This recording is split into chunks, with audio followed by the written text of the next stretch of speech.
It being about 6:01, we'll call this meeting of the Board of Commissioners to order. Call the CAB meeting to order. This meeting is being audio recorded and held remotely on Zoom and live streamed on RCTV. The RMLD Board of Commissioners recognizes the importance of hearing public comment at the discretion of the chair on items on the official agenda.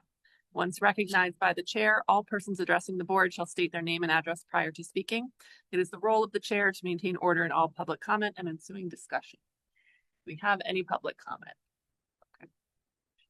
Great. Do we have any liaisons or committee reports to speak of? We do. We just had a wonderful policy committee meeting. Jumping the gun on that, but okay, go ahead. Oh, sorry. Go ahead. No. Do you have anything? No. Yeah, I don't have anything new in the town meeting or bicycle front. Okay. Yeah, the only other thing I might report on is MLCA, but the MLCA will be having a meeting at NEPA, and so a chance for commissioners to meet face to face and get an update on what's happening at that time. Great. Thanks, Dave. Policy committee. Okay, so we just had a meeting and we did approve, and I expect, well, it's up to you, but it could be up for a vote next week on policy 30. So updating our non-carbon policy to create some triggers for board notification when things reach certain price thresholds, rate impacts. Then we discussed some other ones that we have not yet voted out. And so we'll continue those discussions in August. And maybe approve one or more at that time. So like the AI policy and some other things. Okay.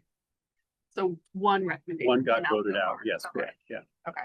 Is there any time sensitivity to that one? The one that we did vote out? Yes. Yeah, we can, I'll get to it later, but we are gonna probably definitely have an August meeting. So Okay. we can put it on that meeting, and then that way it'll be in place for the September decision on the minutes. Okay. Right. Sounds good. Put that on the agenda. We will have an August meeting then. Great. Well, thank you all for your time and efforts on that. I'm sure policy reviews are very exciting, but very important work. So thank you. Okay, so moving on, we have Chris Pollard here from KP Law to give us kind of an overview of board role training, refresher for folks, new information for new folks. The floor is yours. Thank you. So as Pam said, my name is Chris Pollard. I'm an attorney with KP Law. I've been representing municipal light plants and other public power entities such as Mass Development, Mass Board, MBTA, New Hampshire Electric Cooperative since 2000. During that time, I've had the privilege of working with nearly every single municipal light plant in Massachusetts. I've been asked to speak to today on two topics. One, the division of responsibility between the Board of Commissioners and the manager. Can you just play with the volume a little bit? Maybe we can move the mic a little closer so that it actually. How's that? Oh, better. Much better. Yeah. The rain is very loud, so Yeah. yeah. Thanks, Chris. So I've been asked to speak to you today on two topics. The division of responsibility between the Board of Commissioners and the manager, and two, the relationship between the Board of Commissioners and the Citizens Advisory Board. Concerning the division of responsibilities, let me give you the single most important concept that I think you should remember today. If you're deciding what the utility should accomplish, you're probably acting as a commissioner. If you're deciding how the utility should accomplish it, you're probably acting as the manager. Everything else we're going to discuss today flows from that principle. Massachusetts municipal light plants operate under a unique statutory framework established by Chapter 164. Unlike most municipal departments, the legislature divided responsibility between two separate governing authorities. The board governs the utility, and the manager operates it. Massachusetts courts have consistently enforced that division. Let's begin with the statute, because that's where the legislature established the respective roles of the board and the manager. Massachusetts municipal light plants are governed by General Laws Chapter 164, which establishes a clear division of responsibility between the Board of Commissioners and the manager. Let's talk about the board first. Section 55 assigns the board statutory powers necessary to govern the municipal light plant. Among its principal responsibilities, the board is authorized to construct, purchase, lease, and maintain the municipal light plant. It's empowered to appoint, compensate, evaluate, and where appropriate, remove the manager. The board may establish rates and regulations by Section 58. You may review and act upon the manager's annual budget or annual estimate, as it's called in the statute, submitted pursuant to Section 57, and exercise the other powers specifically assigned to the board by Chapter 164. These statutory responsibilities establish the board's role as the governing body of the municipal light plant. In carrying out that role, the board focuses on establishing general policy, setting the utility's long-term strategic direction, establishing the utility's long-term financial objectives, holding the manager accountable for performance, and making decisions reserved to the board by statute. The board does not, however, manage the day-to-day operations of the utility. Those responsibilities are assigned by Section 56 to the manager. So let's talk about the manager next. Section 56 places the manager in, quote, full charge of the operation and management of the plant, close quote. That broad grant of authority makes the manager the municipal light plant's chief executive officer and gives the manager responsibility for the day-to-day operation of the utility. Consistent with that responsibility, the manager generally has authority over utility operations, personnel and employment matters, purchasing and contracting, customer service and system administration, retaining and directing consultants, engineers, attorneys, accountants, and other professional advisors, preparing and submitting the annual budget or annual estimate to the board pursuant to Section 57, administering the utility's finances and accounts, and carrying out the board's lawful policies and directives. Massachusetts courts have consistently recognized that the legislature intended the manager, not the board, to make the operational decisions necessary to operate the utility. The board's role is to establish policy, set long-term strategic direction, and hold the manager accountable for the results, not to supervise the utility's day-to-day operations. In short, the board governs the utility and the manager operates it. Next, although Chapter 164 defines the respective statutory responsibilities of the board and the manager, many practical questions arise in areas where the statute only speaks in general terms. Massachusetts courts have filled those gaps by consistently preserving the legislature's separation of governance and management. There are two key cases I'd like to briefly discuss. These are the Golubic and the Large decisions. Golubic tells us where that line is, and Large tells us what happens when the line is crossed. In the Golubic case, the Massachusetts Appeals Court considered the respective authority of a municipal light board and its manager under General Laws Chapter 164, Sections 55 and Section 56. Simply put, in this case, the board tried to manage the light plant, and the court said no. Specifically, the court recognized that the board serves as the governing body of the municipal light plant and possesses important statutory responsibilities. At the same time, however, the legislature expressly assigned the operation and management of the plant to the manager. The court concluded that the board exceeded its statutory authority by attempting to exercise powers that Chapter 164 had specifically assigned to the manager. The case is significant because it's the leading Massachusetts appellate decision defining the respective roles of the board and the manager. The decision confirms that the board governs the utility, the manager operates the utility, operational authority belongs to the manager, not the board, and the board may not assume management functions simply because it disagrees with the manager's operational decisions. The case makes clear that the board's authority is exercised primarily through the appointment, evaluation, and when appropriate, removal of the manager, not through direct involvement in the utility's daily operations. Next is the Large case. This is the case that tells us what happens when the line of responsibility is crossed. In the Large case, a commissioner attempted to direct the manager's hiring decision. The manager refused because he believed doing so would violate Chapter 164.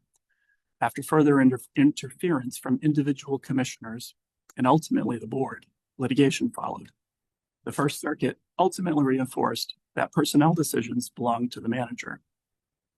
Specifically, the court concluded that the manager could reasonably believe that complying with the commissioner's directive to hire a particular individual would violate Section 56. The court emphasized that Section 56 vests the authority over the employment of utility personnel in the manager and relied upon Golubik in recognizing that the hiring authority is vested in the manager alone. Although the case was decided under the Massachusetts Whistleblower Act rather than Chapter 164, the court's analysis reinforces the statutory separation of authority established by Sections 56 and 55. The case is significant because it demonstrates the practical consequences that may result when a board or individual commissioners attempt to exercise authority assigned by the statute to the manager. The decision reinforces several important principles. Personnel decisions entrusted by Section 56 are the responsibility of the manager. Individual commissioners may recommend candidates for employment, but they may not direct the manager to hire a particular applicant.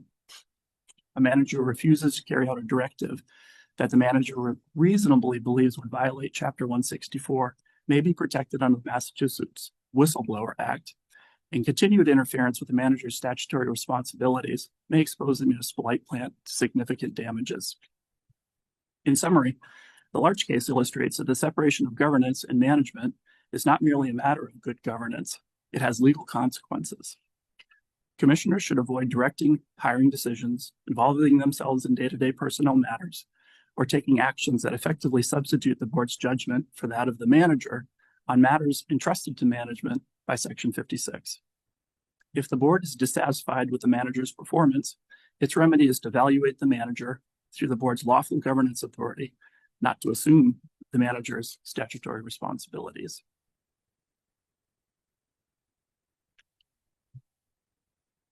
The Golubik and Larch cases together established that a municipal light board may establish general policy and exercise governance, but it may not directly exercise operational authority that 164 assigns to the manager.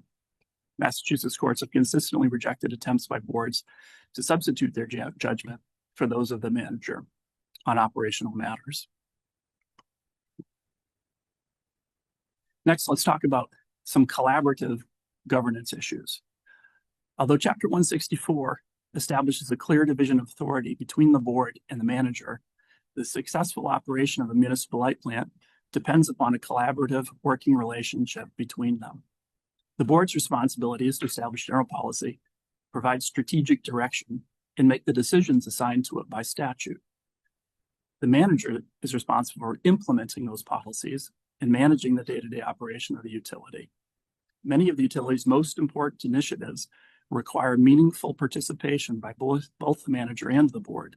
While their respective responsibilities differ, effective governance is achieved through cooperation, open communication, and mutual respect for the statutory role assigned to each. Here's some examples of matters requiring collaboration. Strategic planning. The board establishes the long-term vision and strategic objectives for the utility. The manager provides operational expertise, evaluates alternatives, develops implementation strategies, and carries out the board's approved direction. The annual budget. The manager prepares the annual operating capital budgets based upon the utility's operational needs and financial objectives. The board reviews the proposed budget, evaluates its consistency with the utility's strategic goals and policies, and acts upon the manager's budget in accordance with Chapter 164. Capital improvement planning. The manager identifies infrastructure needs, develops engineering recommendations, establishes project priorities, and prepares capital improvement plans.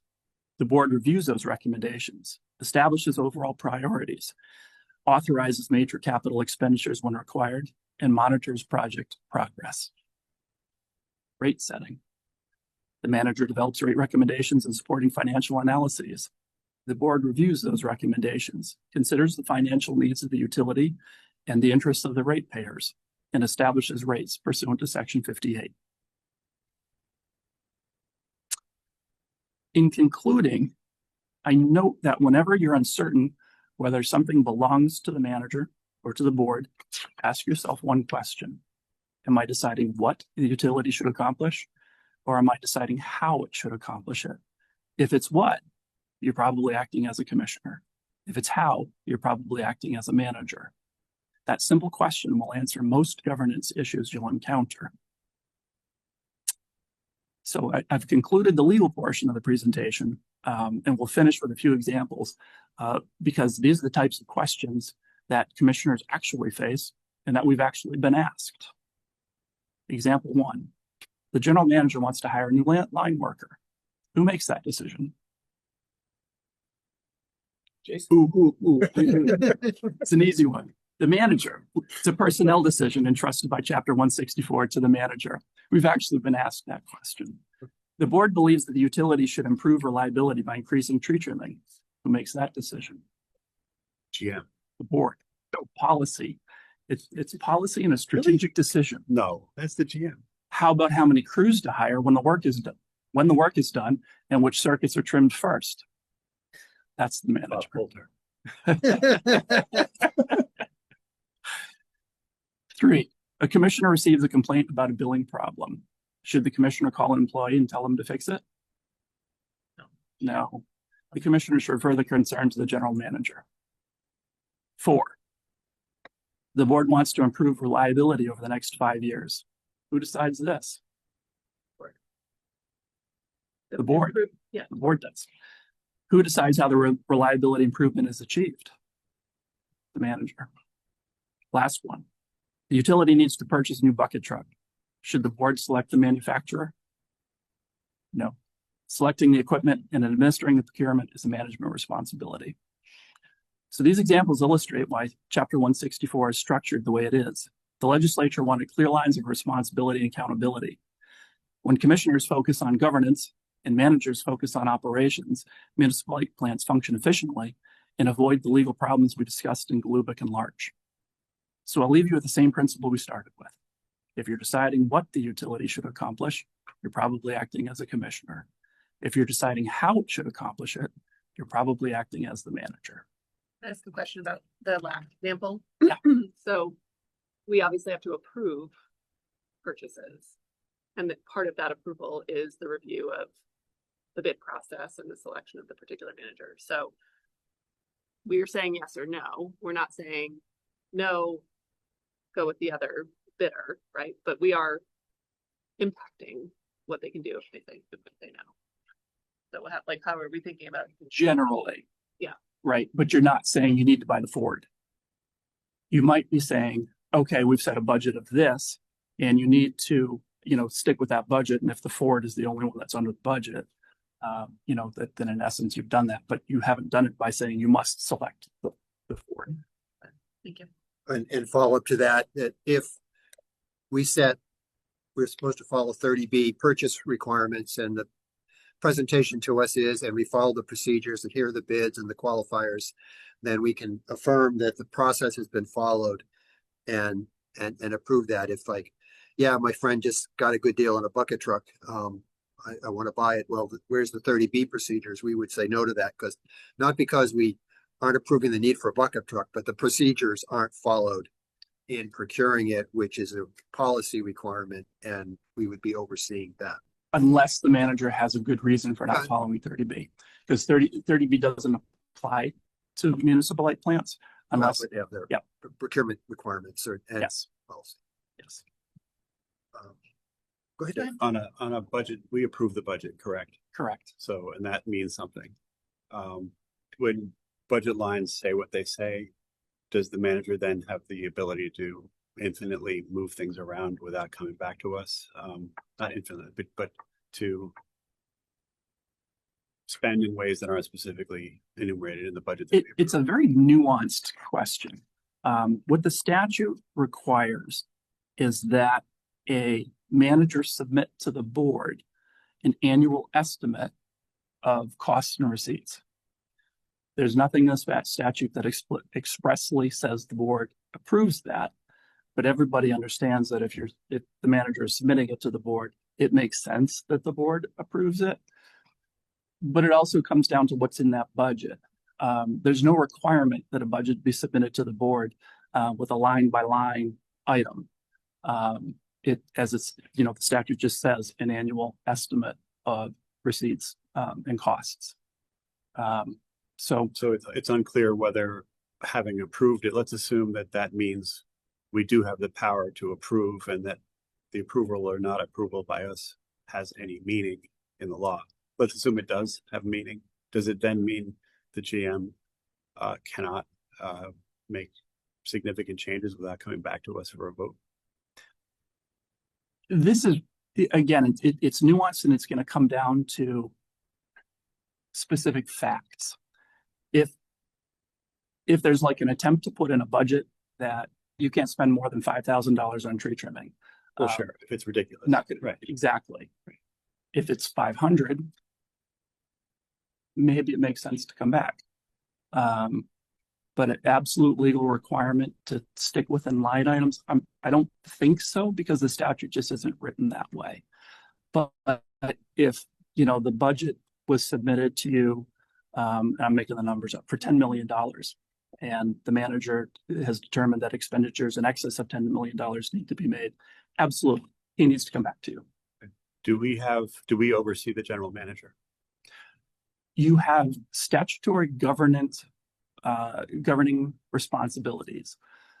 Oversee is not a word that's used in the statute or the cases. Okay, but from a basic employment matter, do we hire the general manager? You hire, you evaluate, Okay. and you let go when necessary.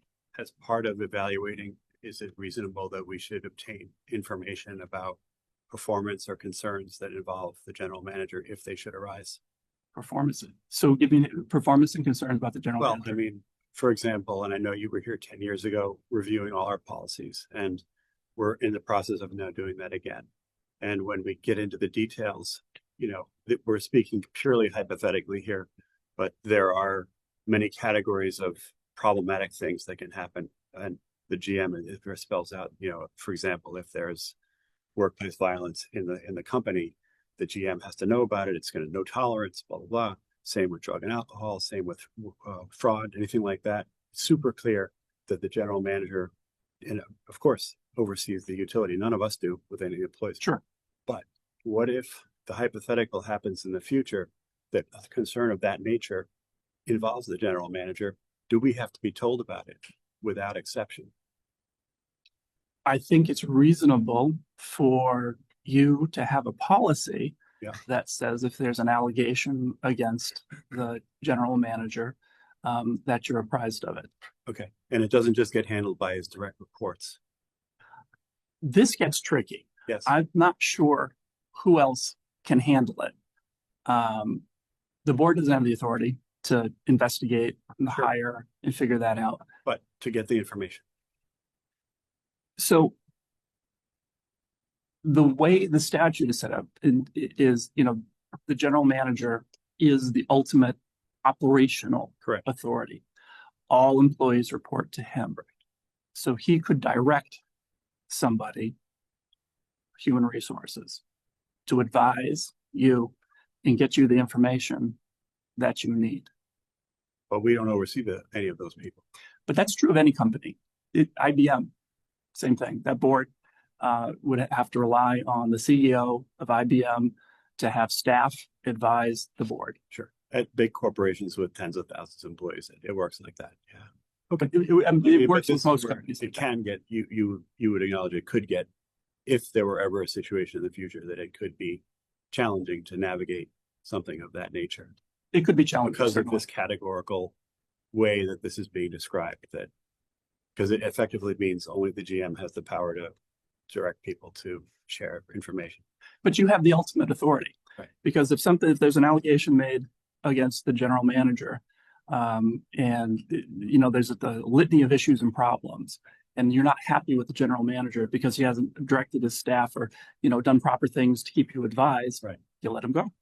But only if we were to know about an issue. I'm just saying. That's why the policies, some of them say we have to be told, and some of them say we don't have to be told. The policies as they stand now, and that's what we're working on right now. Is If to you try have to harmonize that. And if you have a policy that requires the board to be advised, and it's the general manager's job responsibility to implement the policies. So if he's not advising the board or having the board advised, he's not achieving his job responsibilities, which goes into his evaluation. I have a question. I'm probably mispronouncing it. The Luger case, Glubik and Large. the large case. Large. Large was the one about the hiring, and the board had a specific, or they didn't agree with the candidate or something like that. Is that the only time that this has been litigated where the board and the GM have crossed an operational, or they've come to some sort of operational impasse? Those are just two key cases.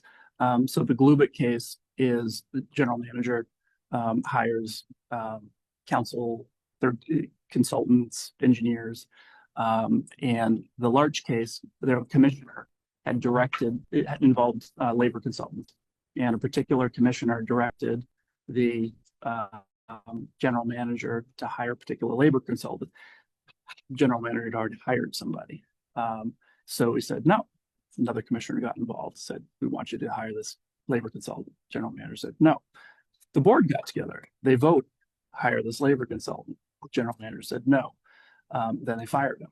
Or they didn't fire him. They didn't renew. Now they didn't renew his contract. This was Large. Oh, I thought Lubeck was a labor relations consultant. But anyway, go ahead, sorry. And so he went and filed a whistleblower claim. And the court found that the GM found the whistle. Correct. The GM did. Yes. Claim. Yes. And then the First Circuit found that his rights had in fact been violated and it had been impermissibly non-renewed. So I guess my question is, how many of these have been litigated in that way? Not a lot, because Glubik and Larch are pretty clear in the division of responsibilities, so it really hasn't gotten that far. Except, I guess, that Larch was decided on the basis of a whistleblower law, not on the basis of Section 164. But there was a substantive analysis of 164 as well. Okay, so that was included. It was decided on the Whistleblower Act, but there was an analysis. Yeah. Okay. Thank you. Just You're welcome. Go ahead. So another, probably a nuanced question. We talk about operation versus cover. So it's the board's responsibility to manage your budget. So if it came to a personnel expense that was not in the budget, and the general manager is going to authorize that personnel expense, where would you say that line falls where now it's impacting the bottom line? Where does that line end on the board and the general manager? So it's more, who, if someone's gonna write a check, who should be the one that oversees that check or approves that expense? So that's a management decision, but it could also be a board decision. So it could be a board decision if I'm making this all up. Let's say there's a dispute with an employee. General manager wants to let the employee go. There are claims back and forth. They want to settle it. We're going to offer them $500,000 to make the employee go away. Start with 10,000, but okay, go ahead. We'll use your number. So that's to get a release of claims. So you're buying a release of claims, entering into a settlement agreement and whatnot. If that is going to push the total budget over the budget number that you've approved, I would say he has to come back. The general manager would have to come back to the board for approval on the budget, because you've now exceeded the budget. If it's within the operational context of the budget, it's an expense. I'm not sure he would need to come back. But you could have a policy that just says, if you're going to pay a termination payment in excess of Y, please consult with us. Okay. Just to But ultimately, it's going to be the general manager's decision. Okay, so that's the key question. Consulting is one thing, but you're saying that the GM, together with any attorneys he may retain, which could be you or others, would have the unilateral power to determine, I will write a payment of that magnitude to an outgoing. Yes. If it's within the budget. if it's within the budget. But, Only to the point of advice. but hang on, the budget being $100 million overall budget, so it's unlikely that this is gonna hit that, especially with all the other things that can be pushed and pulled. You could create a category for it. So I guess the question is, so there's a governance thing. We're supposed to oversee and kind of protect the ratepayer at a high level and costs. So I think what Bob might be getting at is what would be our powers to say we want a checkpoint on that in the public interest. Let's say 20 years in the future, it'll never happen, but there's a bad actor that ends up as the GM who has hired his or her team and decides to do something like that for the whole group as they're all out the door. And we're a public sector entity. And under the argument you're making, it seems like that can just happen. It could. There will be millions of dollars that would be written out. It could. In the theory, without any ability of the governing body to say no. Yes. Like, you don't have to come to us for a vote to write checks for a couple $1 million. Correct. And he could just hire, for example, KP Law, write these agreements and write those kinds of checks. So I think that's a problematic, and I think it's something that our board should try to maybe put a line in the sand at that point, and that in the public interest and in the interest of,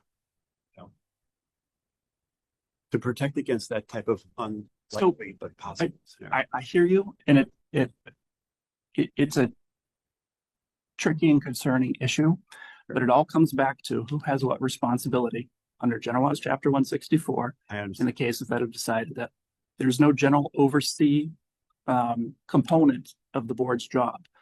The board's job is to hire, evaluate, and let the GM go when they're not happy with how the light department is being run. So unfortunately, to draw a line in the sand and do it anyway and say, okay, well, if it's more than $100,000, you have to come get our approval. The large decision there is instructive, because it's when you cross the line that you create potential liability for the In light your department. opinion. It's pretty solid. So solution is, could you create a budget line item for that? Or is it not obviously total budget? Could you create a line item budget, create a policy that says if we have a line item budget for, employee expenses, just call it that, or whatever it is, whatever. And if you create that if you exceed that budget, then you need to come back. That be something. Can I use That- like an example of where that exists today is GM travel, right? Where we have to approve every travel expense, even if it's in the budget. Great example. Now, no, I don't necessarily think we Yeah, need to should, maintain right? that. It's a Silliness, much smaller dollar value Yeah. typically. So it's a different conversation, but it is a case where we have approval authority over That's an excellent specific example. line item. Can I Right. follow up? It's such a perfect example Well, because, let me say oh, no, you guys finish. So again, just going back to what 164 says, the budget that the manager is required by law to present to the board is an estimate of expenses and revenues. So it could have two numbers in it. So I think if the board were to try to, put in small line items, it could be problematic. Should a general manager challenge it? So Chris, what you're saying, the final number is what is the governing law here? The budget number, and it's not line by line. But in practice, I think our utility and other utilities have practiced some line by line. So if that is a practice and it is a good practice, can that practice be extended to other aspects? So because you now have examples of, Sure. it being followed and respected.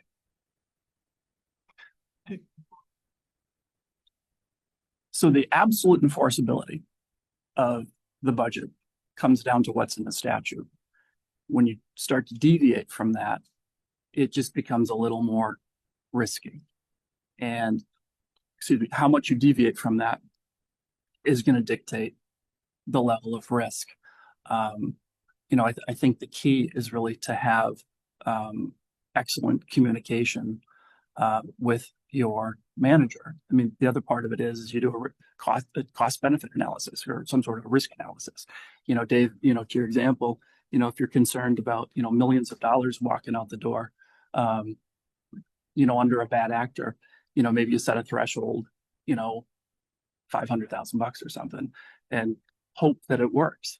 And if you get a general manager that challenges it and wins on it when they're in the act of doing that, what are you out? So solutioning, again, to use Bob's word, Bob's the voice of reason on the board here, as is Pam. Pam had a great example. And again, going back, because I'm the old guy on the board now, and I was here 10 years ago. And I remember you going through line by line all the policies, and you reviewed the policy she's talking about and had no issue with the board has to vote before the GM can go out of town and spend $2,000.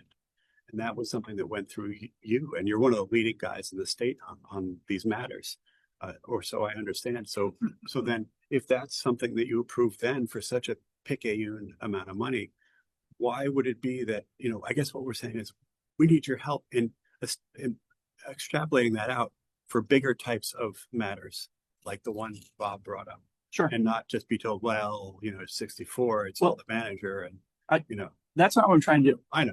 I'm trying to protect you. Sure. I'm trying to protect I get the that. RMLD and limit your legal exposure. Sure. And the way you limit your legal exposure is by following the law. Right. So what I'm doing is telling you what the law says. Sure. If you want to operationally do something a little different, that's up to you and the general manager. But I think the example Pam cited is operationally different, and yet it's there in the policy. It's been there for a decade or two, and you also reviewed and thought it was fine, and no manager has challenged it. So Yeah, that would have to go back 10 years. I don't remember what we did 10 years ago. okay. Well, but with that as an established practice, why would that not be extrapolatable to much larger things? That's all. And Sure. help us if you're going to be involved, because I guess Jason will involve you. Help us extrapolate that small approval step to much bigger things that are of much more consequence to the ratepayer. I guess my question too, just in terms of tying these things together about the actual ruling and the law on which it was based, are these things, the example that Dave and Bob are talking about, are they the same as the labor dispute in principle? And would they be litigated the same if they were in court? I mean, I guess I Possibly. I feel a little bit of a seriousness. Well, I'm not familiar with the labor dispute. So, but fraudulent behavior is different. It seems like, even from a legal standpoint, from a labor dispute. So I guess where it potentially comes up is that if you've got making it up line item in the budget that says X, and the general manager exceeds it. And the GM says, well, you didn't have the authority to do that anyway. And let's say, just like Larch, contract's up for renewal. And you say, you know what, we're not going to renew your contract. But there's been a lot of back and forth on this particular issue. There's a record that there's been a back and forth on this issue. And then the general manager files a whistleblower claim. It's the same thing. It's have you gone beyond what 164 says. Now, with that said, on this particular issue, I've told you, in preparation for this presentation, I read the statute, worked through it all. I have my notes, and I'm just telling you what the statute says. Now that I have questions from you, I can go back and see, try and figure out where we go from here, because I understand your need. And, the goal would be to try and satisfy the need while complying with 164. So I'm not fully prepared to give you an up or a down on how that works, only to tell you exactly what the statute says at this point. just doing a time check. Wanted to know if there will be time to discuss the board and cap part also. Just Yeah, doing a we time have check. two more questions from Ray, and then we need to move on to that other piece. All right, I'll try to summarize it quickly. The Reading Town Charter tells the Board of Commissioners that we have certain responsibilities under the town charter. And a couple of those responsibilities are that we recommend the hiring of the accountant and the attorney at RMLD. That's a clear conflict, in my opinion, of 164. Agreed. Is that the answer? That's a clear conflict of 164. We're governed by 164 controls. 164, and so while it is legal for the town to say that, it's not practical for us to implement it. Correct. Okay. The second thing is, it's easy to say, and we're not going to renew your contract to the GM. It's another thing to actually then not renew the contract and hire a new GM. Agreed. And so in that process of deciding whether you are or not going to renew, or you're in the process of hiring a new contract, it is often the case where the board is seeking legal or other advice. That advice then, if it's a contentious separation, that our resources then come from the general manager, we would then ask the general manager for resources, and the general manager would then suggest what our options are. More than suggest, it either would tell us we're using this person or not, even if we were to suggest. So guidance on resources that the board can have when indeed managing that GM contract and that GM change comes about. So every time I've seen this come up, the board has asked the GM for an attorney, and the GM has always done it, provided it. He provided an attorney. An attorney. Okay. Of the GM's choosing in a conflict involving the GM. So I've seen boards make recommendations as to who they would like. Sometimes the GM follows that, sometimes the GM doesn't. But it is of the GM's choosing for Correct. a conflict for which he is a party, Correct. and the Statute. person assigned to us is of the GM's choosing. Yes, Section 56 unfortunately does not distinguish between a conflict situation and a non-conflict situation. In your opinion, are there gaps in 164? I mean, you can find gaps in any legislation. You know, it's like it's like making sausage, because everything's done by committee, and it's tough when you do it by committee. But I think overall 164 works pretty well. It's worked pretty well for 150 years. Are there gaps? Yes. Are there other gaps in statute like procurement? Oh my goodness, we could talk about procurement for days in the gaps in the procurement statutes, and particularly as they apply to municipal light plants. We move to the board versus Yes, board and tab, not Not versus tab. Board and tab collaboration. absolutely. Thank you. You're welcome. Jason, great job. That was all hypothetical, right?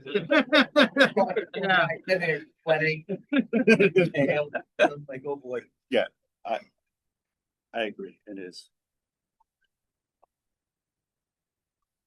So earlier we discussed the relationship between the Board of Commissioners and the General Manager. That relationship concerns the division between governance and management. Now we'll talk about another unique feature of the Reading Municipal Light Department's governance structure, the Citizens Advisory Board. Unlike most Massachusetts municipal light plants, RMLD serves 4 communities: Reading, North Reading, Wilmington, parts of Linfield. As part of the 20-year agreement entered into among those communities, the parties agreed to establish a Citizens Advisory Board to provide all 4 communities with a formal opportunity to participate in major policy discussions affecting the utility. The agreement describes the Citizens Advisory Board as providing an additional opportunity for the communities to provide input into RMLD's decision-making process. That naturally raises the question. If RMLD has both a Board of Commissioners and a Citizens Advisory Board, what's the difference between them? The answer is actually quite simple. The Board of Commissioners governs the utility. The Citizen Advisory Board advises the Board of Commissioners. That distinction is fundamental. The Board of Commissioners is the governing body established under Massachusetts law. As we discussed earlier, Chapter 164 gives the commissioners the legal authority to establish policy, approve rates where required, act upon the annual budget submitted by the general manager, appoint and evaluate the general manager, and make the decisions that the legislature has reserved to the board. The Citizens Advisory Board has a different role. Its purpose is not to govern the utility or to make operational decisions. Rather, its purpose is to assist the commissioners by providing thoughtful advice on significant policy issues affecting the department. The 20-year agreement identifies several important matters on which the Citizens Advisory Board is expected to advise the commissioners. Those include major transmission and distribution projects, long-term power supply contracts, cost of service studies, financial and accounting practices, and other significant policy issues affecting the utility. The agreement also provides that the Citizens Advisory Board will review the proposed annual operating capital budgets and may recommend additions, deletions, or other changes before the commissioners take final action. Similarly, it is afforded an opportunity to review proposed rate schedules and make recommendations before rates are adopted. Notice the distinction. The Citizens Advisory Board studies important issues, evaluates proposals, and provides recommendations. The Board of Commissioners considers those recommendations and makes the final decision. The agreement reinforces this distinction by expressly stating that all input provided by the Citizens Advisory Board is advisory in nature. The commissioners and the general manager may consider the advisory board's recommendations, but responsibility for making the final decision remains with the Board of Commissioners. The agreement also provides that while the Citizens Advisory Board generally has up to 30 days to provide its recommendations, the commissioners are not required to postpone decisions indefinitely if action must be taken.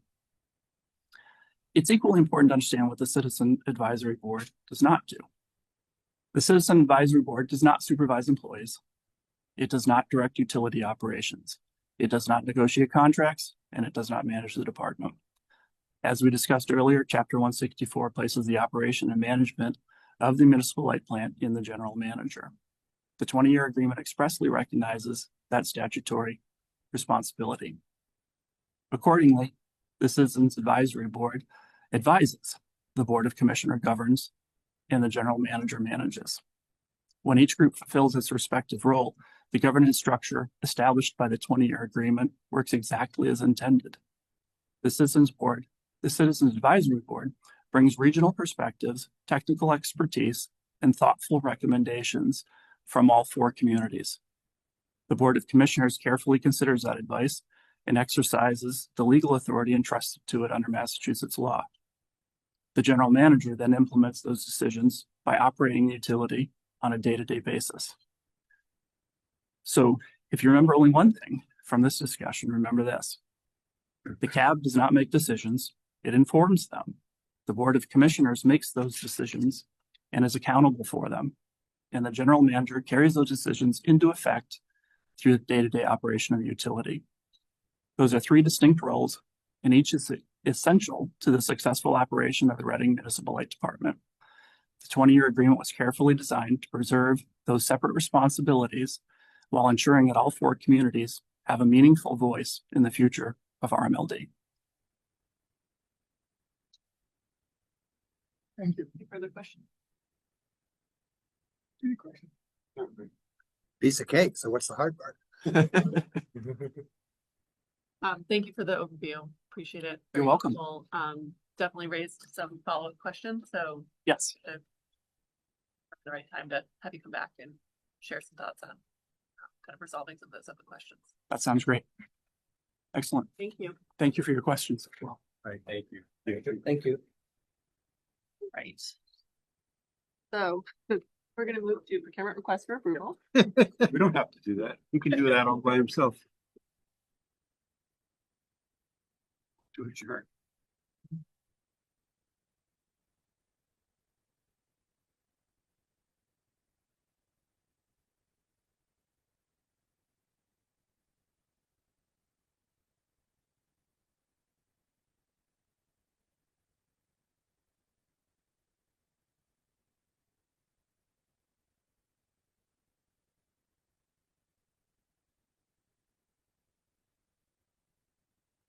Good night.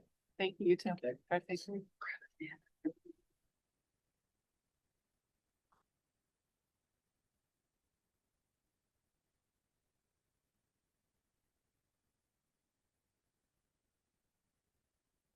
Thanks for being here. Which one do you want to do first? Do the bid first? Yeah, you could first. Sure. So Nick DeLeva, I know I met most of you, but not maybe everybody. I'm the general foreman of grid assets and communications. So the bid before you is for the remediation, removal, transportation, disposal, remediation of hazardous materials, including emergency response. So it's typically a 3-year contract.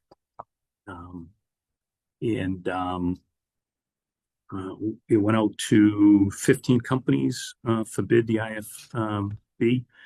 We got 3 submittals, and the most qualified, responsive bidder was Boston Green Fuel Company, LLC. Our existing company did submit a bid, but Boston Green Fuel Company was lower. So it includes any type of emergency response for leaking transformers or hydraulic hose leaks. It also includes disposal of material like batteries, fluorescent lights, and that kind of stuff, computers, and that's about it. I don't know if anybody has any questions. Who is the existing? Existing is Green Site Services Group. Okay, Green Site Services existing. Okay. I recognize it's the lowest bidder, fully competent in capability. Yeah, so we, we are limited on, what we can pick and choose as the discussion we just had. So we did check their references. I made phone calls to all their references. And everybody had really good things to say about them. So we're pretty confident that, they're more than qualified to do the work. And you said this is a 1-year agreement or a 3-year? It's a 3-year. 3-year agreement. Okay. And again, the pricing is based on historical data. It's hard to tell what we're going to have. So it's not a guarantee. It's on a job basis, whatever they come in to do. It's not like they just get paid a retainer or anything like that. So it's just So the dollar amount. Yeah, so that's the part I wanted to understand, because you have an estimate for 50K, Mhm. but the bid was for 23.8. Yeah. So what we do is And my question would be like, what is the budgeted amount as such for this line item? Because I know I looked at the hazardous, there's a hazardous waste fund that had like 750K sitting in there, right? Mhm. So what is the budgeted amount for this year? And just want to get a sense of that.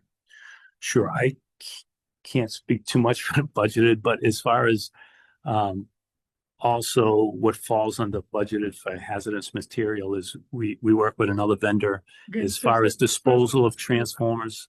Pam said that, I guess I did read here, it says the operating budget for this item is 50K. Yes, it is. So, but that 50K is based on historical So that's data. for all hazardous services, That is just for spill response. just for spill response. Yeah, so we do use another vendor for spent transformers, disposal of old transformers we use. That is separate. That is separate. So So- for this, it's 50K, you want approval for 50K. Yes, yeah. And again, it is, you could have a tree come down on a pole and spend that, you know what I mean, in a week. You know, it really, we just try to use historical data to give you some guidance of what we've done over, I think it's a 3-year average is what we used.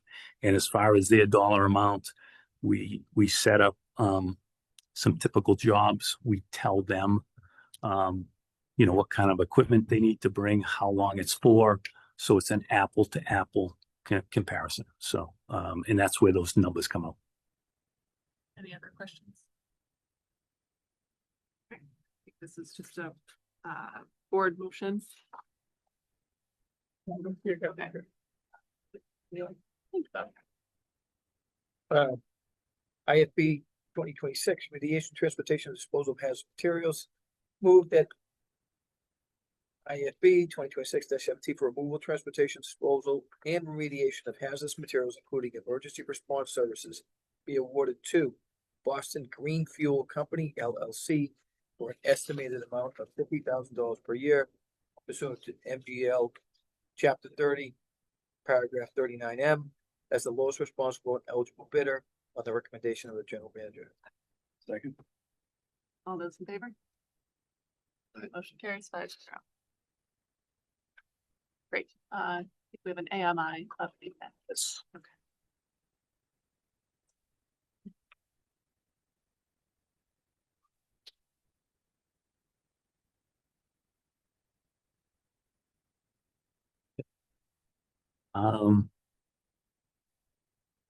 First, I want to thank Aaron for putting this all together. So, so just a quick update on the AMI project. Things are going very well.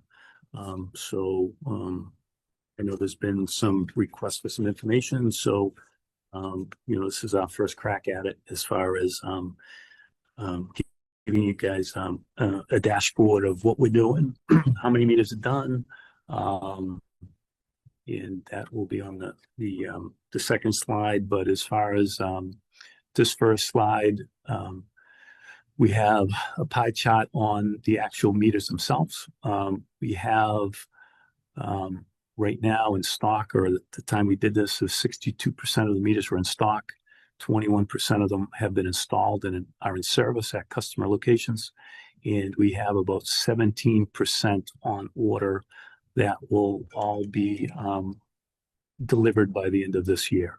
And then as far as what we call collectors, or the devices in the field that are actually bringing the reads back to the Tantalus system, 62% of the collectors have been installed. 38 have not, but we do have them in stock. So they are here, just not deployed yet. We have a lot of the equipment out in the field. It'll, keep us busy for quite a while. There's going to be a little bit of a change with a cell carrier that we're going to have to deal with.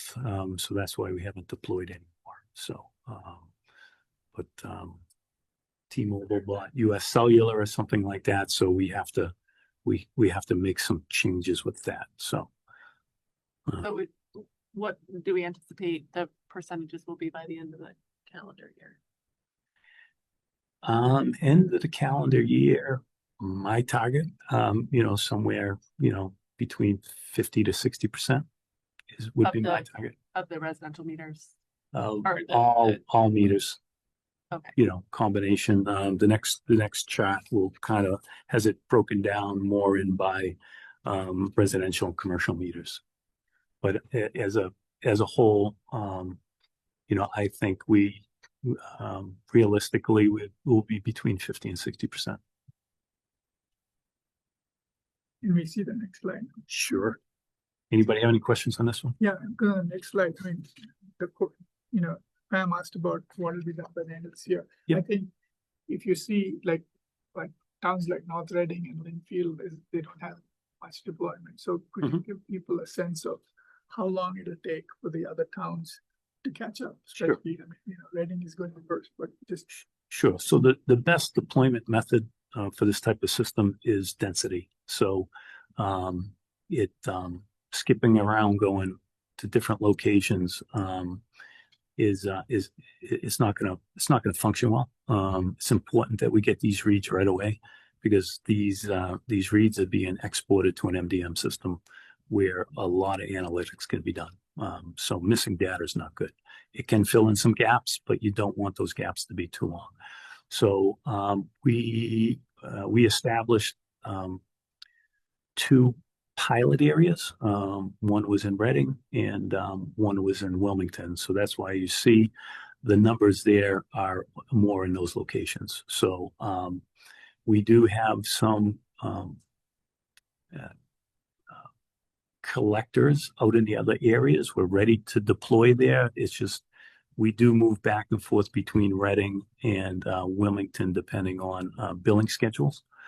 We don't want to be changing meters right in the middle of billing customers. It just it creates a little havoc with the billing people. So we try to give them a week's grace period and we move somewhere else.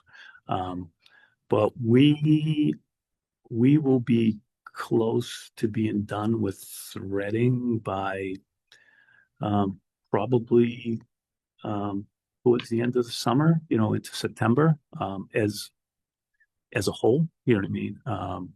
It's that last 1% that's always a problem, but for the most part, you can see we're over half the commercial meters in Reading are completed, and about 60% of the meters in Reading are completed. So we will then move on to North Reading and Linfield. Some of the meters that were done in North Reading was because of a new building. We didn't want to go buy the new meters, so we put one of those collectors. It just fell in line where the location was, and so we had to deploy some meters out there so we can utilize the stock that we had. So, but I would say we should be finishing up in Reading by probably end of September. And then we will move to the other two communities and start doing meters and we'll be doing meters in all three communities after that. So I would say, we can't give you an exact, we can try to pin that down a little bit for I can give that information to Jason. Next year, the year after, just. Yeah, again, we will, we'll be out there. We're not signaling anyone out or have a plan that we're just going to stay in a certain community. So we will, be implementing. So if you can't tell us now, could you just let us know? Yeah, absolutely. Yeah, we'll try to get a more concrete. I agree. That was my question here too. I know you sent out an email to Linfield, and people are waiting for it to happen because they talked about it, but nobody knows when. And that was like an initial email to say we're going to be replacing meters over the next couple of years. So that went to every customer. Yeah. Yeah. So I think, so please, Sure. I don't want to put you on the spot. No. We please can. do share whatever best information. Yep, we can. We The can. website on the AMI page, there is some maps of areas. Yeah. And of where we're going next. And as we said, we are updating. But it doesn't have any target dates. But typically, we post the areas that we're Working on. Right, but there's no target dates for the rest. There is no. We have not implemented a system where we can sort of project where we're going to be in a month or 6 months. But that is something we can work on. So if you're saying 6 months, you should be roughly 50%. Do you think you'll be complete next year? Yes, that's the With target. with all codes. There might be a couple strategies. Yeah, there's always that 0.5% left that we will struggle with, but All intents and purposes. but we will we'll be done with the project next year. And I would say mid next year. He came to my house. Tech knocked on the door. I wasn't home. My son was there, called up. I gotta take the power down. And I think the time I hung up, it was done. Yeah, yeah. Yeah, It was that fast. That was instantaneous. So yeah, it Very goes painless. pretty quick, you know what I Very- mean? good. He came up, knocked on the door, let me know what was happening. Yeah. Very, very seamless. I did want the top chart, it was entered a lot to like separate everything before June. So we preloaded the 3 or 4 months that we did into that first dot. Yeah. But going forward, you're gonna get like every 15 days a dot, and then consecutive, we're gonna get to see a run rate in a few weeks. 2,000 meters in a month. That's a lot of work. Yeah, again, you know, it's an average. You know, we did a lot of apartment complexes early on. We try to hit a lot of locations that we knew we were going to have issues with because they were, you know, we've had, you know, similar systems, you know, we've had some struggles and, Okay, so right now it's about 7,500 out of 30,000 meters, 32,000 meters. yeah, Okay. roughly, yes. Okay. And that number is going up every day. You know, so, you know, I think I looked at it today, we're almost at 8,900. Again, you know, you know, these numbers here are based on our billing system. So there is a little bit of a lag, but you'll see, you know, every month, like Jason just said, we'll be giving updates twice a month on the 15th and in the first of the month. So you'll see a steady progress of these meters going up. Thank you. But we can definitely work on trying to, you know, come up with a plan on areas too. So. Yeah, and maybe it's part of your PM update on a monthly basis. Yep. Just, hey, we're into this section next, or, Yep. you know, something Yeah. like that. Just Yeah. to get folks some. Any other questions? Okay, thank you so much. For Yep. that. Very welcome. Thank you. Finance update next.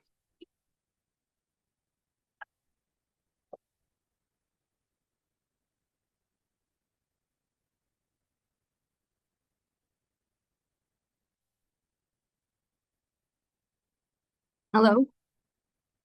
You know me, Patty Cameron.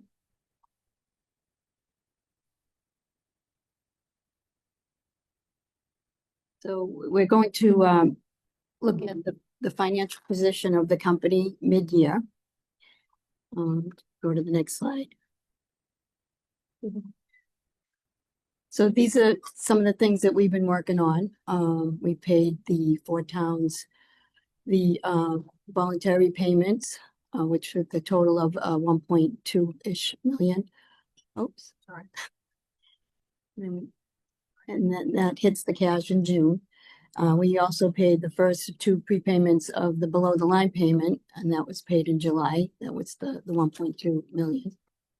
We also paid the pension contributory payment, which is something that we pay annually, and it's based on the actuarial report on what is necessary for the company to pay towards the pension. And we've discussed that it's be fully funded. I think it's supposed to be 2032. We did the PTF and the RNS filing back in May, and we submitted it on time. We also did the DPU report and submitted it early because it's not due until September, but we had to have it done for the PTF, so it's all done, and that's great. Next month, we are going to do interviews for the ERP consultant. We had 5 candidates, and the team narrowed it down to 3. And we're going to interview those 3 on August 4th, and then review our findings on August 5th. And believe it or not, it's time to do the budget again. So we'll be working on the calendar year 27 budget. Started. We're going to do a kickoff meeting in a couple of weeks where we have the department heads and the key personnel talk about the plan. We are hoping for more participation from the departments on the expenses. And we're going to discuss a different way to handle the capital budget carryovers. And when we get to the capital slide, Jason's going to help me explain that. So these are some highlights. Some of what I'm reporting is as of June and some is as of May, because we have not closed out power supply for June yet, because we're still getting invoices for June now. So we can't close out the month completely until that happens. So the first two things, kilowatt hour sales and operating revenue, is through June. And you can see that kilowatt hour sales were up 3.5%, and operating revenue is pretty flat over last year. So next slide. Quick question on that. Yeah. If I may. So that's a pretty dramatic jump that we hadn't seen in a couple of years. Is that Right. because we had heat? A lot of that was January and February, Okay. and that would A be bit of weather both. related, yeah. Yeah, so this is through June, so June it did start to get warm, but the real heat was like early July. It was the end of June, early July. Okay. The biggest impact was January for that year-to-date figure. Okay. And here's a graph of our budget to actual for the 5 months. The blue is the actual and the red is the budget. So you could see that, we're running on target. The numbers look a little bit lower than the budget, which is good. Net income is higher. And then the next slide is the actual 25 versus actual 26. And it's pretty consistent overall. So what were the key variances in the G&A expenses versus For the budget, you mean? The last slide? last slide? Yeah. Yeah, well, it's pretty much the rebates for the energy Saw a lot The- fewer. than what we predicted, and also legal costs are down.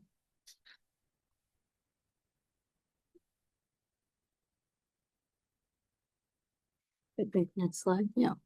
So here's where we talk about capital, and we have all the columns, and we have the actual in the left column, and then we have the 2026 budget, and then the carryover from previous years, and then the combination of what we have remaining. And I broke it down into 4 major categories: the substation, the AMI, other construction, which is everything else, and then the smaller things with the remaining departments. So we're talking about changing the way we do the carryover for when we do the budget this time. And Jason, you want to explain a little bit? Yeah, so the last few years, carry over, so the actual budget amount for the year really did that combined column. However, so my experience was looking at it, talking staff. Some of that carryover is stuff that we think might happen in 26, but we also know some of it might actually happen in, say, 27. So to carry it all over into 26 isn't really giving you a true budget value or a good forecast of a particular project if we're just lumping it all, just moving into the next year. But what I would like to do before is in a project, we don't spend the budget amount in 26, and we're gonna carry that amount over. We're gonna look to put what we think we're gonna spend that carryover in 27 and 27. And if any of it we think might actually happen in 28 or 29 or any of the other years, we'll put the values in the years that we think that we're gonna spend it. So you get a truer forecast of when the money is gonna be spent. Now, the reason why some of these carryovers are large is so like with the Wilmington substation, we had to go procure large transformers that were extremely expensive. So we needed to have that in the budget of the year that we were making that procurement event. But once we ordered it, we knew they weren't gonna come in for a year and a half. At the end of that budget year, we can then put it into its rightful spot and not put it into necessarily the next year. And then, so we're not just moving it 1 year down the road every time. We're actually putting it where we need it to on some of these other items. Because sometimes these projects, either they move a little bit slower than we thought they were gonna, or some of them are with customers or state, and they get delayed. So just having that visibility and putting it into where we actually think it's gonna spend, as opposed to just keep moving it 1 year down the road every time.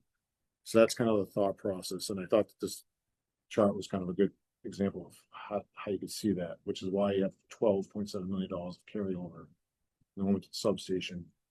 When some of that, most of that was actually gonna get spent in 27, because the transfer showed up, the switchgear showed up, and a lot of construction, but if that wasn't the case, then we might be 5 million gonna be in 27, 26 and 5 and 7 million. So we'd make that split. When we did the budget, so you'd have better visibility in the actual years. So it's so the overall project amount doesn't necessarily change. It's just when those dollars are gonna be spent. So remaining is actually carry forward. And what you're saying is you'll show it as carry forward 27, carry forward 28, carry forward. Yeah, 29. you keep moving it 1 year So, down. yeah, so it'll be better if you say it that way, because then, Yeah, so the remaining, what, if this was the end of the year, not mid the year point, and say we knew still need to spend that 11 million on Wilmington, but I knew only 5 of it was gonna get spent in 27. I would add that to whatever we thought we were gonna get done in 27, plus whatever we were moving in. And whatever that value would be in your 27 budget line item, and then the remaining 7 million, if I thought that was coming in 28, we would put it in the 28 with whatever else we thought we would. Instead of all just, I think that's good. That's good. yeah, so that was like one of the changes, and I think it was how it was done a few years ago, that changes made a few Yeah. years ago. So kind of hopefully going back, but just trying to like, the methodology is so that it just gives better visibility of when the money is actually gonna be spent after. Or if a project gets significantly delayed. Or a project could get moved up. Oh, yeah. Yeah, we have a project that I think we're doing at 28, and now we have a need to do it 27, we'll move it up to 27. Sliding it into the right years. Then, so that's just a pie chart of showing what we've spent for capital for the year through June. So that's self-explanatory. The next slide, this next slide, it's a little more confusing, but we have some restricted funds, and 2 of those restricted funds have to do with capital. We have the depreciation fund, which is really the annual depreciation that we move money monthly into the depreciation restricted account. So in addition to that, we have to take some of the operating cash and put it into what we call the construction fund. And the 2 things there should carry what we're going to spend. But the blue, the dark blue is the rollover from the previous year. Money that we didn't spend from the previous year, and we roll it over. So you have all the years, complete years, and then the last columns are the through June. So we started out with the 9.7, and then we had 6 months of depreciation. And then we also rolled over, transferred $9 million from the operating account at the beginning of the year. And then we had, 59,000 in interest. And what we've spent against those funds is what's in red, the 11,369,000. So the depreciation will increase by another 6 months, but other than that, that's how much money we hope to have on hand to pay for the capital expenses. The interest is because we're holding money in the bank waiting to pay the things. Yeah, depreciation fund is one of the funds that's actually in a bank interest-bearing account. So the depreciation earns interest, but the 9 million in the construction fund does not. So next slide. So these, we mentioned all the different restricted cash accounts that we have. We have 10. And we don't have to read all of them, but you have that in your packet to explain what each of those cash reserves does and why we have it. We have one that's the deferred fuel reserve, which we have because fuel is a pass-through account, and we sometimes collect more or less than what we pay. So we have a reserve, and we keep a balance, that a desired balance to have on hand in case there's an increase in fuel costs. Well, we want to add another one. We're going to add another one for PPCT because that also is a pass-through. So we think, just for consistency, we should have a reserve for PPCT as well. And the that definition is there. So we'll be moving money that we have on a worksheet that we've been keeping track of collection versus payment. And we will move that money into its own reserve account, which is really just on the books. It's like an earmarked account so that we know that money is for this purpose. And then, you want to keep that as restricted account? A new restricted account? Right, a new restricted account. Okay, and would, like, a lot of these, we set limits on the cap or, you know, we sometimes we find that there's an overage in that account, it builds up too much. But you think 4 million is your right number, or is that? Yeah, and we've been using it, you know, as we need it. Like they fix the rates so that it will go up or go down. Just to maintain the balance, the desired balance. If you see in the fuel reserve, we would keep it around 4 million as well. I think even though the PPCT was kind of more of in a spreadsheet, even though the money was in the category, we're already doing this. It's just more formalizing it in the Just for consistency. and targeting for it. But I would say, I think there's gonna be some financial policy type stuff, like how many days of cash on hand, stuff like that, that's gonna come out of the cost of service study that, you know, we have some already board approved votes in the past that want rate stabilization and all stuff like that. Right. All that's gonna, recommendations of that should come out of the cost of service study when that's done. When they finish our financial review. So if they change those amounts or make recommendations and have justification on why we should change those amounts, we'll go back and Okay. So the last slide is, that's not the last slide. That's the pie chart of where all the money is in the different restricted accounts. And I think you've seen this one before.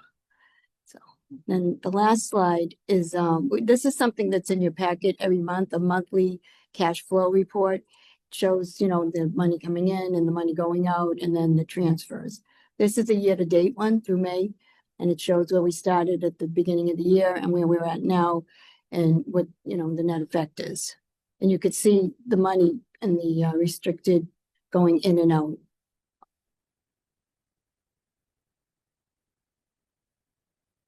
Any questions on that one? On the cash balances chart, as it made the pie chart. Yeah. What Let me go back. Yeah. would you say, it's so out of those 10 accounts from the previous page, I know they're all represented here, but so basically they're cash reserve funds, like you were saying. Is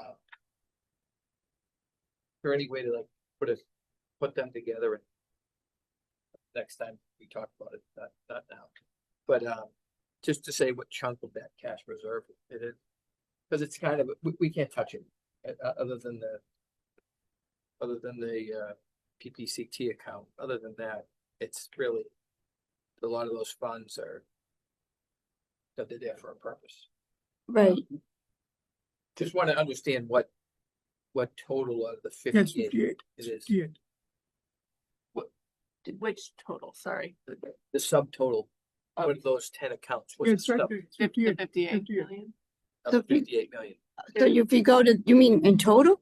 It is the total. No, if you go to the next slide again. So the restricted balance is 34 million by, 487, and the operating is the 23,930. Yeah. Okay, yeah, sorry, Patty. It's okay. Yeah, okay, so it's 34 million. Right. Okay. And like I said, some of those are we're earmarking, we're restricting them internally. Yeah. Not necessarily restricted. If we had to like take from the construction fund for some reason, assuming we didn't have construction expenses a way to pay for that, we could move it back into the operating cash. Other things though, like the fuel and stuff like that, the depreciation, we wouldn't be able to do that necessarily. It's just really depreciation would build it. I think that was it. Any questions? Any other questions? There's no way of telling a comparison of our group compared to other ones, is there? Out of curiosity, other municipalities, are we better off, worse off from?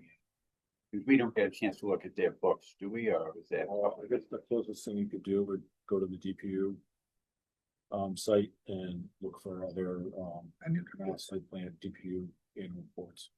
So like we all have to submit them. Yeah.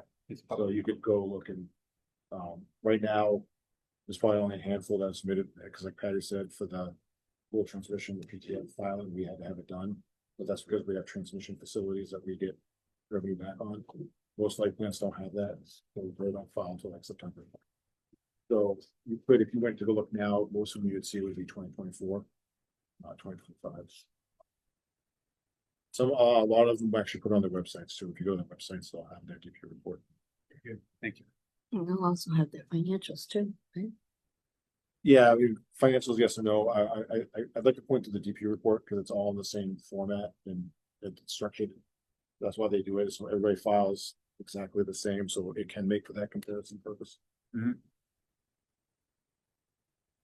I mean, they're all, MLPs are all different sizes, and we're among the top two largest, so it's gonna be hard to do it. compare us to Marblehead or to Amesbury or other towns which are much smaller. Fair enough. Any other questions? Thank you, Patty. Thank you very much. Thank you. You didn't have to Thank you. tell us any of that stuff.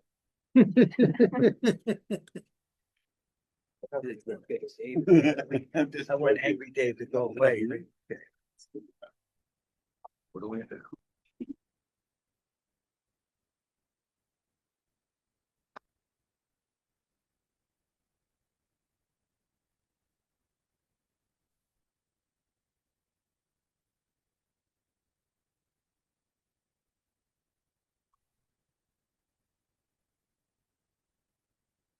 Hello, I think I have a lot tonight. I can't. Which one first? The energy program. That's. Yeah. Yep.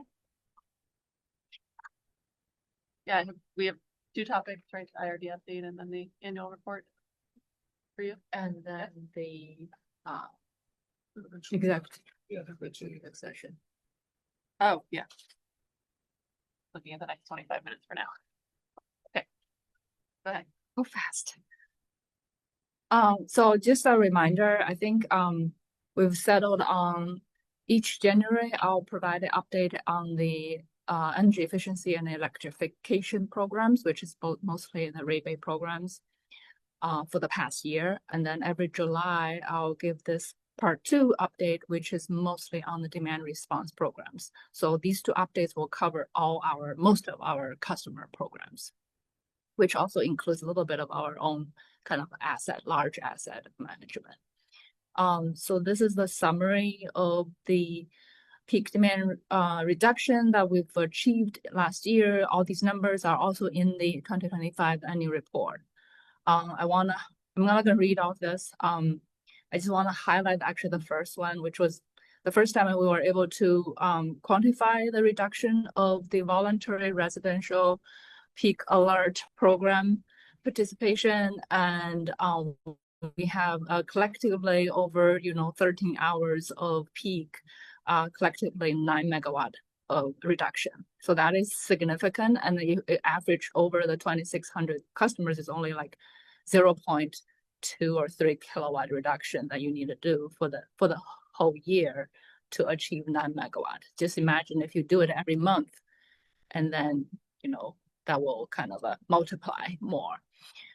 So we definitely are encouraged by this result. We're definitely reaching out to customer to see how they did it, especially the top reducers, to do some case studies and then to put out better outreach and educational material to customers and to make this program more active. And also I'm planning to roll out a kind of a savings sharing with these customers.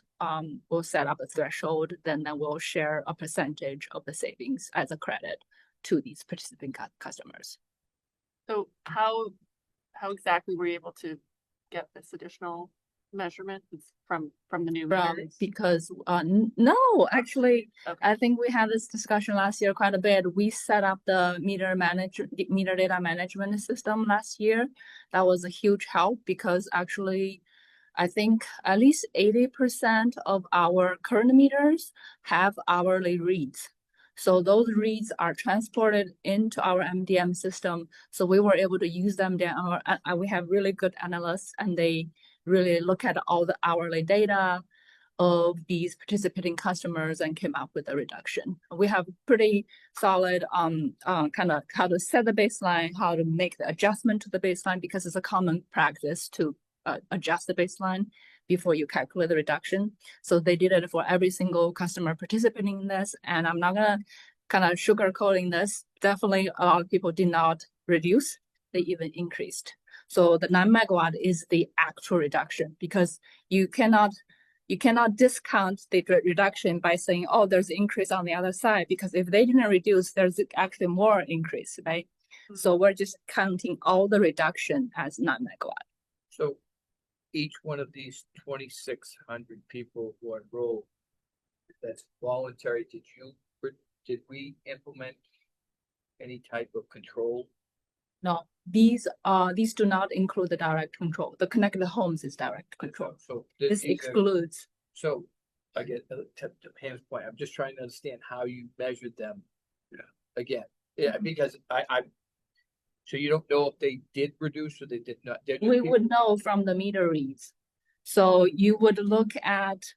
So the chart here would really explain the chart. Can you please? This is an example. So May 16th, the peak hour was hour ending 19, which is between 6 and 7 in the evening. And at hour ending 19, you can see the red line is the baseline. It's the peak. It's the peak hour. And if they didn't reduce, their peak usage will be in that hour. But then when you look at the blue line, that's the actual usage. So they actually shifted their peak because they saw our email saying there's going to be a peak during these hours.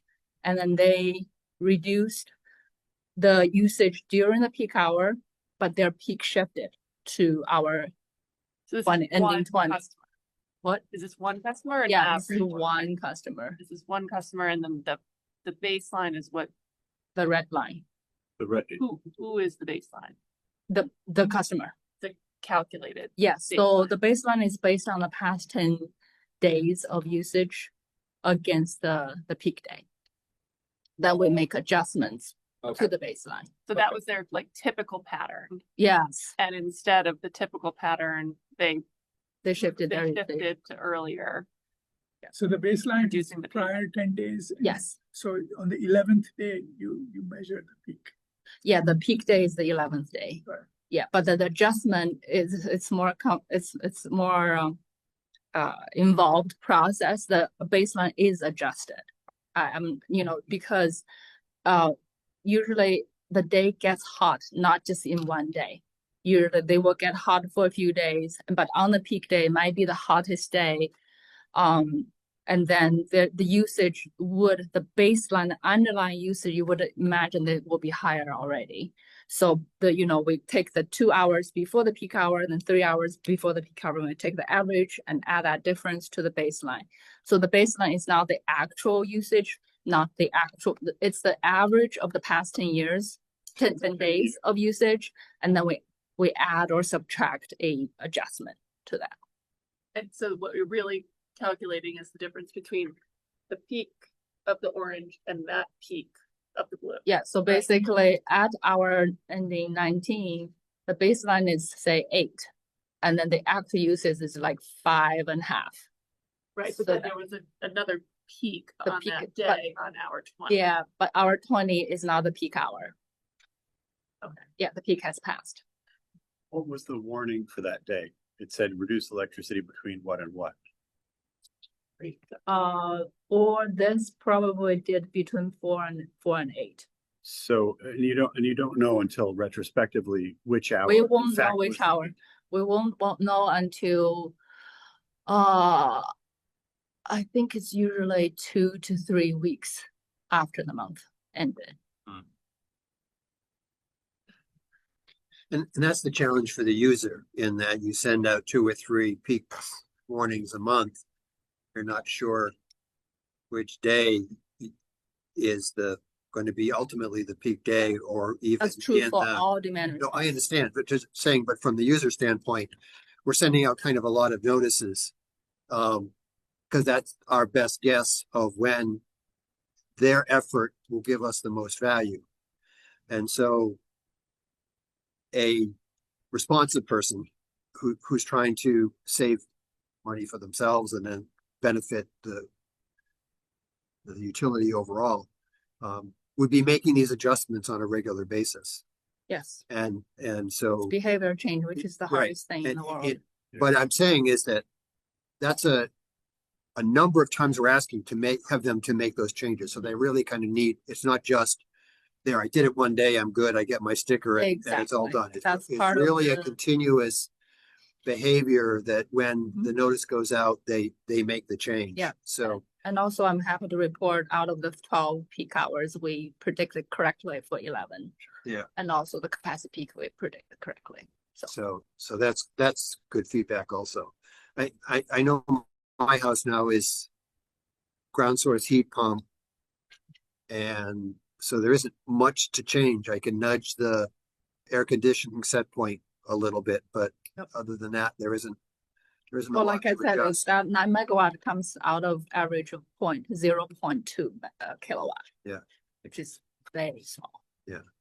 Can I ask a question about this graph? So I'm still trying to wrap my head around the Okay. graph. So, at some point, the warning went out, and what would that have been, that morning or the previous day? It's usually late morning. Late morning. Yes. So at some point in this late morning of that blue line, which is the day, right, is the day of their actual, Yes. the peak day, they were told, reduce energy use between 4 and 8. Yep. So another way to look at this is that if they were acting on that, so 16 is 4, right? And 17 is 5, right? And 18 is 6, which all could have been the peak according to the warning, Mm-hmm. but their use is actually higher than it had been over the previous 10 days for those 3 hours. Mhm. It's only retrospectively that that 2 weeks later that the 7 o'clock was the hour. But this doesn't, I mean, I want this to, you're doing great work. It's a very hard problem, but this doesn't show that customer took action during those 4 hours. Actually, they did, right? They peaked at hour 14. And then at hour 16, which is the beginning of our peak large period, they reduced their usage. They did, but relative to the 10 baseline days, The Yeah. 10 baseline days, you need to remember before, probably the first day of the 10-day period, it wasn't that hot, or, Okay. So their normal usage isn't that much. But Yeah. the thing that is normal is the fact that this particular household at 7 PM, all engines are running at the moment, right? On a typical day. What you're seeing is that they didn't Yeah, do that's that. that's usually in the on evening, this day. exactly, yeah. And it's probably the early hours are probably just whatever that's when it's hottest. Yeah, right? and So their usually- AC is probably pumping more, but maybe Yeah. not as much as it would So be. their energy use on that day is actually higher, but they didn't, their peak was But not the high. peak It wasn't as high as it could have been if they hadn't taken action. okay, all right, that makes sense. Well, it's the peak, not the volume that's. Yeah. I know, I Massive, think right. about that too, like the volume underneath is. That's when it's, Yeah. energy use was the word. Yeah. And all these DR programs, RMLD saved 2.2 million from the peak reductions. That's the gross saving. And I want to say that we do pay, developers, the service providers for our batteries out of that 2.2 million. Oh, okay, Yep. okay. So you'd have to net out, Mhm. that These are storage all and different other, pieces, right. Not a total. It's not just from these demand reduction. It is for, Piece. so I just talk about the residential peak alert, and then Connected Homes has just over 140 customers. So we have 0.5 megawatt, and commercial PDR, we have about 20, over 20, I think 23. And then there's. We the have battery. 4.2, and then 2 batteries, 2 solars, and 1 gas generator, we have 107 megawatt. So all these 4 programs adding together, it's $2.2 million. And all those were operating at the peak, the batteries, the 2 solar projects, because it's. Yeah. That solar's generating at 8 o'clock at night. It's not. Yeah, usually it's not. That's where that's generating earlier in the day. Unless the gas generator's on and the batteries are discharging it. Yeah, usually gas generators hit the peak pretty well. Solar really just depends on nature, right? Also depends on the hour, the actual peak hour. If the peak hour was 4 o'clock, probably there was some reduction. That's why I actually had a note about how much the reduction was, if you're interested. Solar was actually 6 megawatt. And do you have any idea just roughly what the net would be? I don't want to share that in public meeting, but we can share in a different venue. Oh, that's fine. I'm just curious.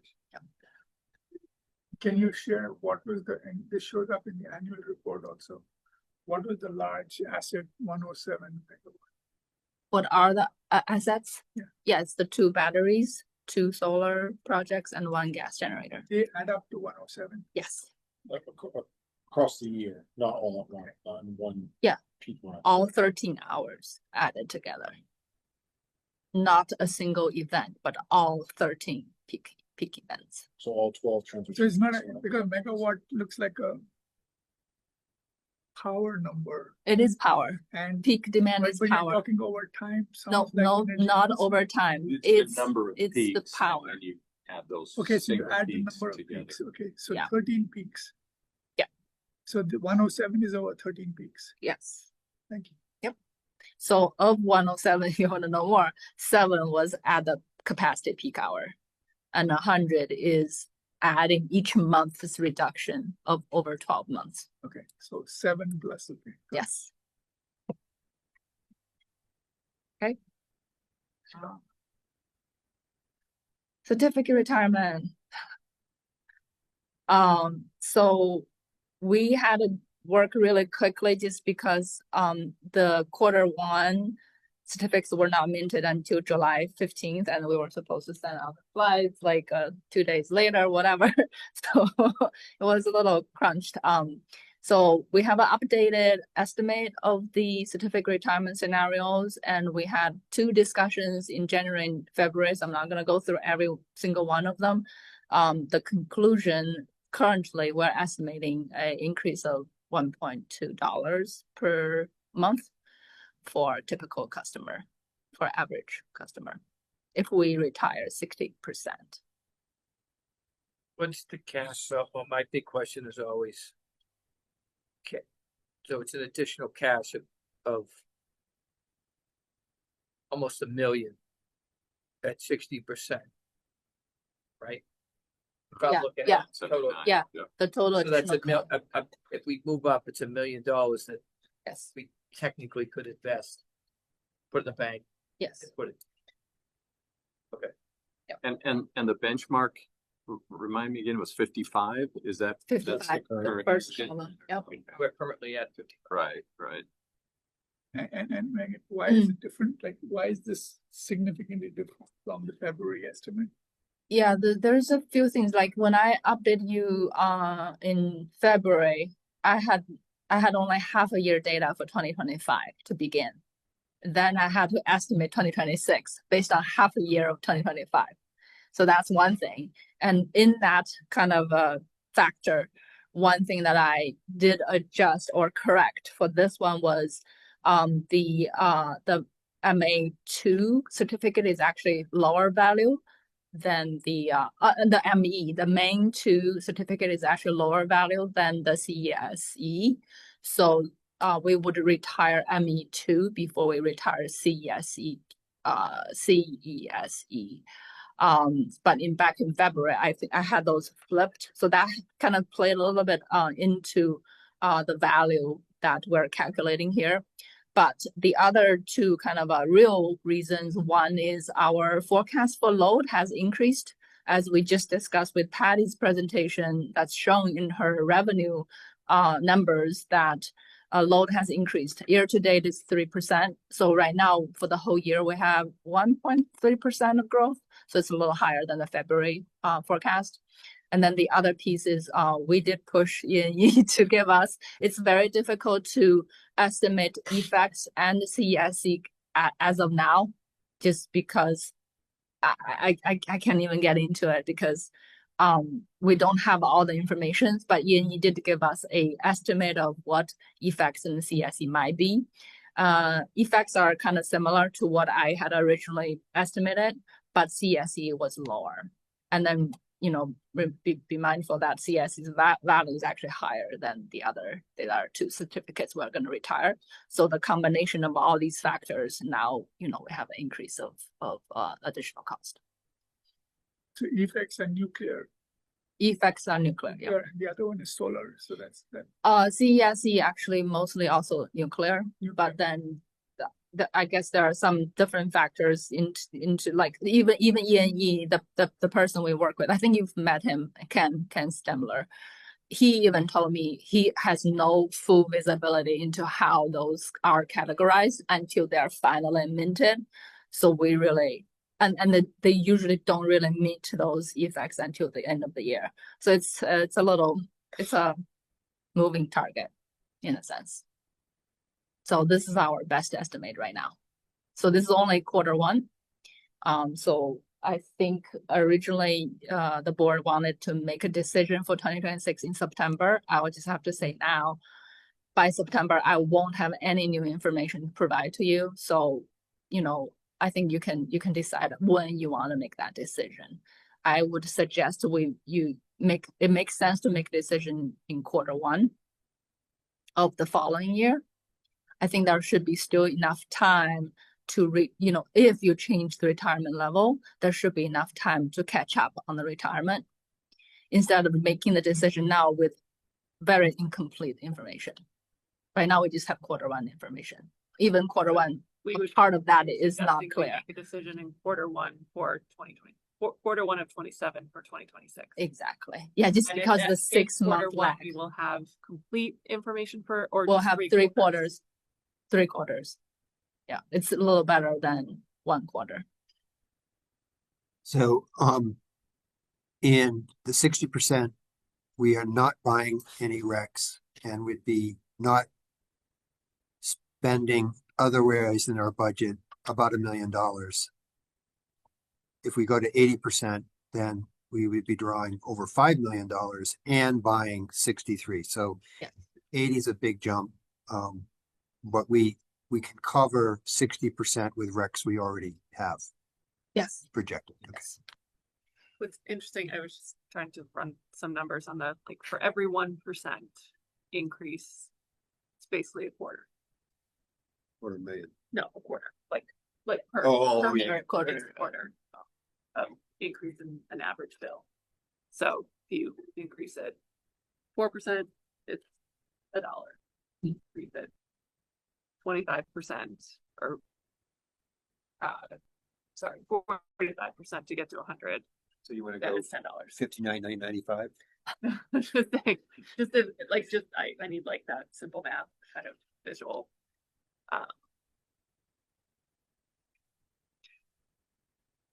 Thank you. Yeah. Okay. Oh, that was just a reference. Oh, yeah, Is you or me? that's an annual report. Oh, annual report. Okay, annual report. I don't really have any presentation. We didn't receive any questions. Emailed questions, so I don't know. On edit, but I'm sure it's already been taken care of. Okay. Yeah, I also just had to, okay. sorry, I thought we were going to be allowed to ask questions here, so. Yeah. You can ask questions, of course.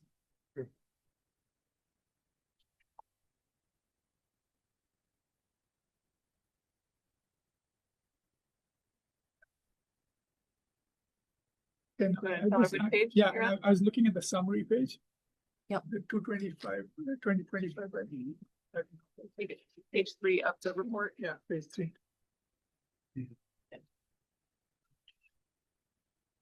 So I just look at, kilowatt hours and megawatt hours. And I'm just looking for consistency. Should we just use the same number for both? Because I'm just trying to understand the need to show 2 different units. Could we be using the same unit? I don't know. It's probably just because it's just one number there. I can ask Melissa why. We can change it. Yeah, no, it's just that it's more consistent. We can change it to megawatt hour. We usually use megawatt hour because I don't know, maybe people feel they want to be precise about that delivered. No, it's just good to use the same unit because I think you're conveying that. So I use so much and so much was in territory, so it's I would actually suggest if we're going to standardize, if we're gonna give people a cost per kilowatt hour, maybe we standardize to that. It's, that's right there, the average residential rate. No, I know, So I'm they saying can like, territory generation, just convert. just take everything. just kilowatt convert hour, everything to so kilowatt. people can look at it and say, okay, I understand, like, It's a lot of zero. I know. As kilowatt hour, It's a lot of That zero, way it's kilowatt hours, kilowatt hours. right? so why don't we That's why you do use this the megawatt hour? Well, because Yeah. we have to. I think we're probably pretty in depth at No, because this is what's on the bill. So they approve just those keep- numbers, but you can't put. Sure. That's Yeah. just gonna put too many zeros on the page. Yeah, It's gonna be as big as you're gonna have to reformat the whole page. Just 3 more zeros, just 3 more zeros.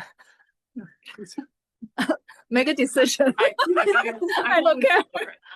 sure, it's You five make, hundred and 36 and not 537 kilowatt hours. feel like we're getting into the house, so Maybe. why don't you just figure it Yeah. out? Pick one. Okay, so we're gonna make the decision on what unit to use. Yes. Thank you. Okay.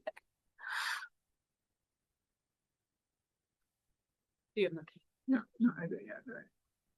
I think that was the main thing. It was-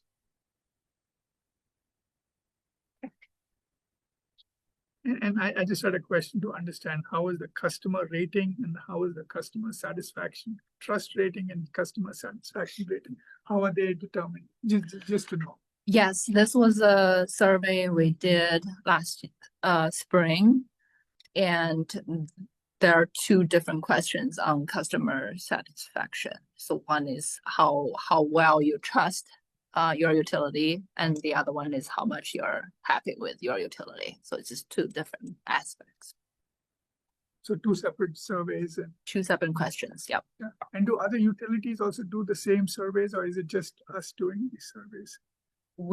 This one particular one, we did it on our own.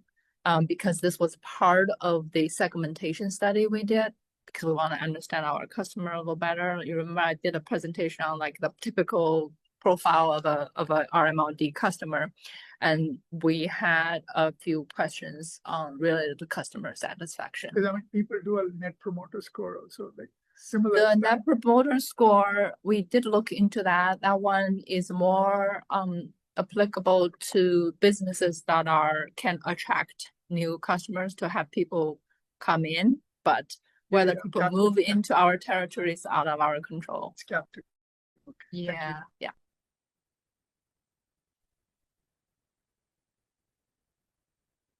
I have just a question, if I may. So on page 162 in our it's 56 of the presentation. Sorry, which, 56 of the big PDF. Yeah, of the big PDF. It's page 22 of the report. 56 of the presentation.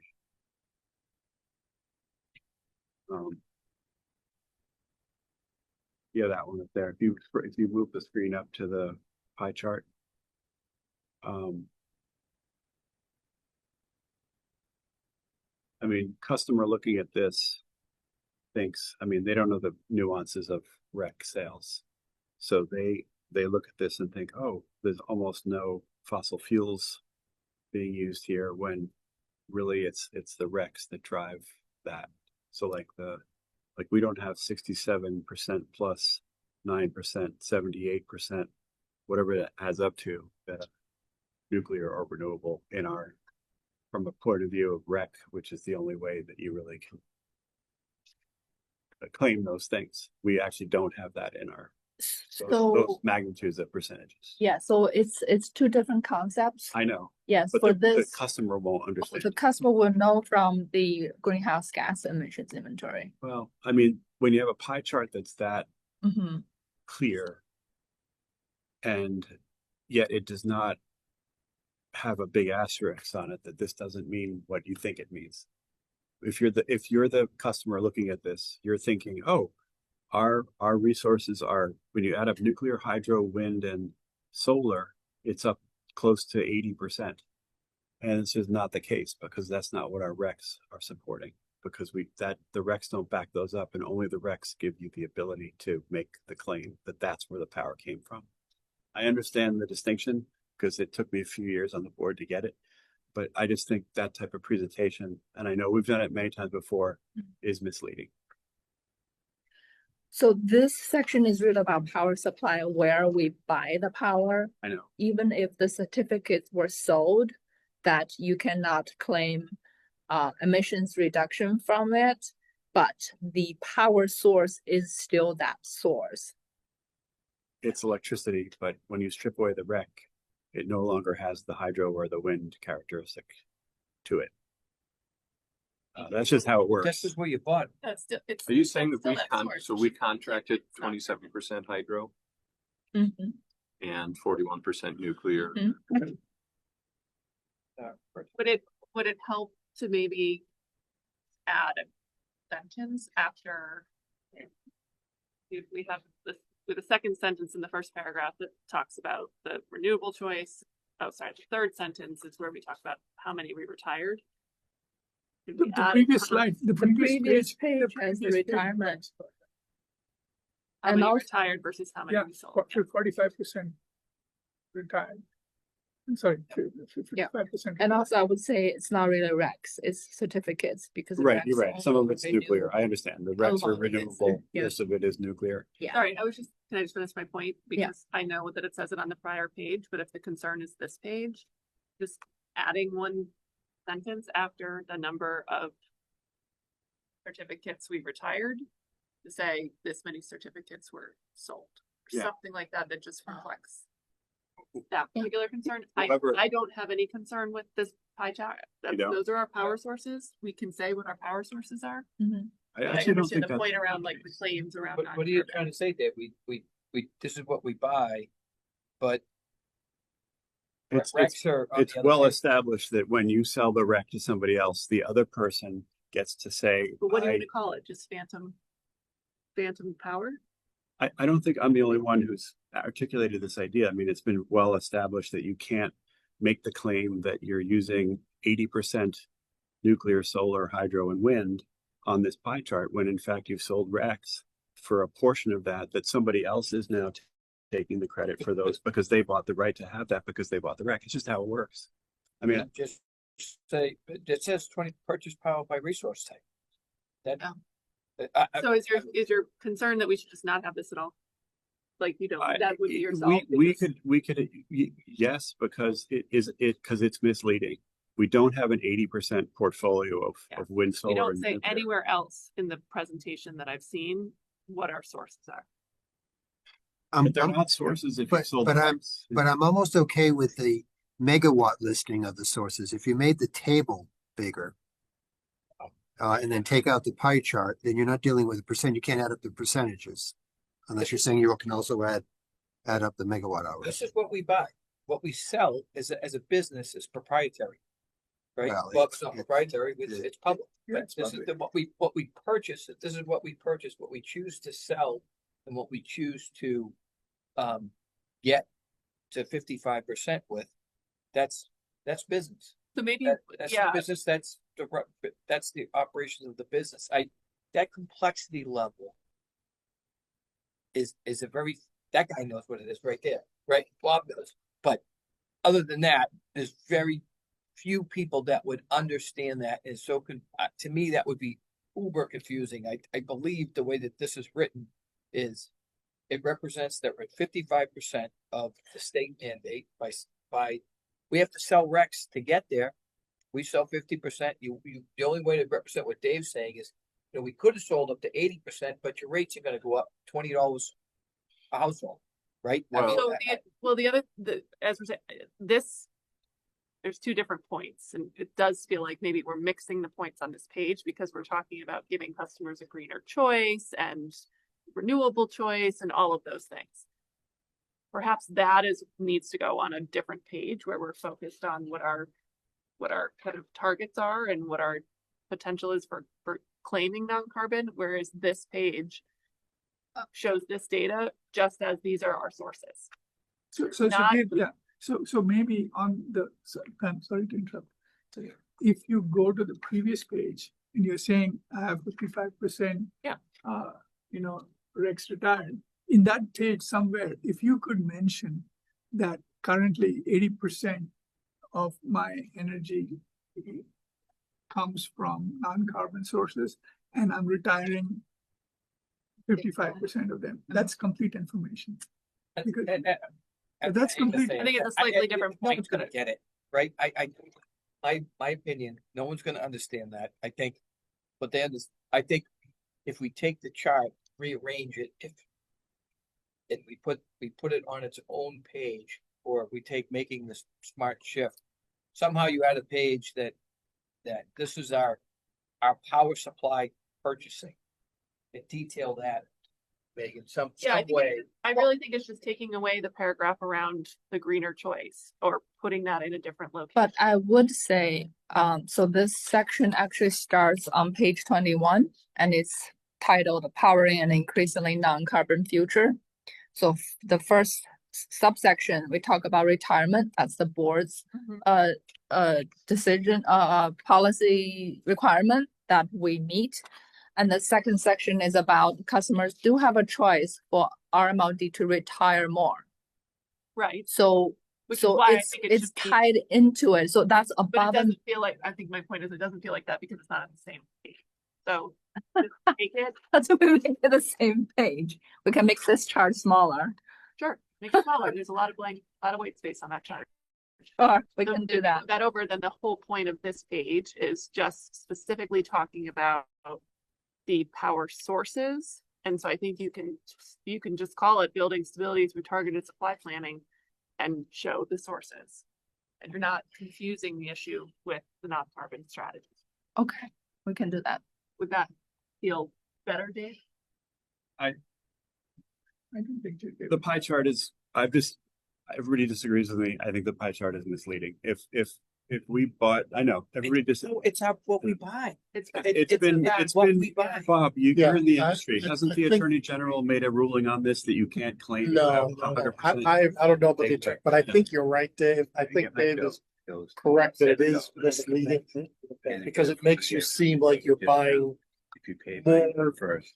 non-carbon energy $2. than you really That's fine. are from a technical perspective. And it is, if it doesn't have a rec, it's technically, you don't get the claim credit. There you go. But- Bob Castle just. That's my, I mean, The guy. that's my view, but I'm with you. I understand that you're just trying to say the source. But it is, I think it is a little misleading. It kind of like, it is and a lot of MLPs do it.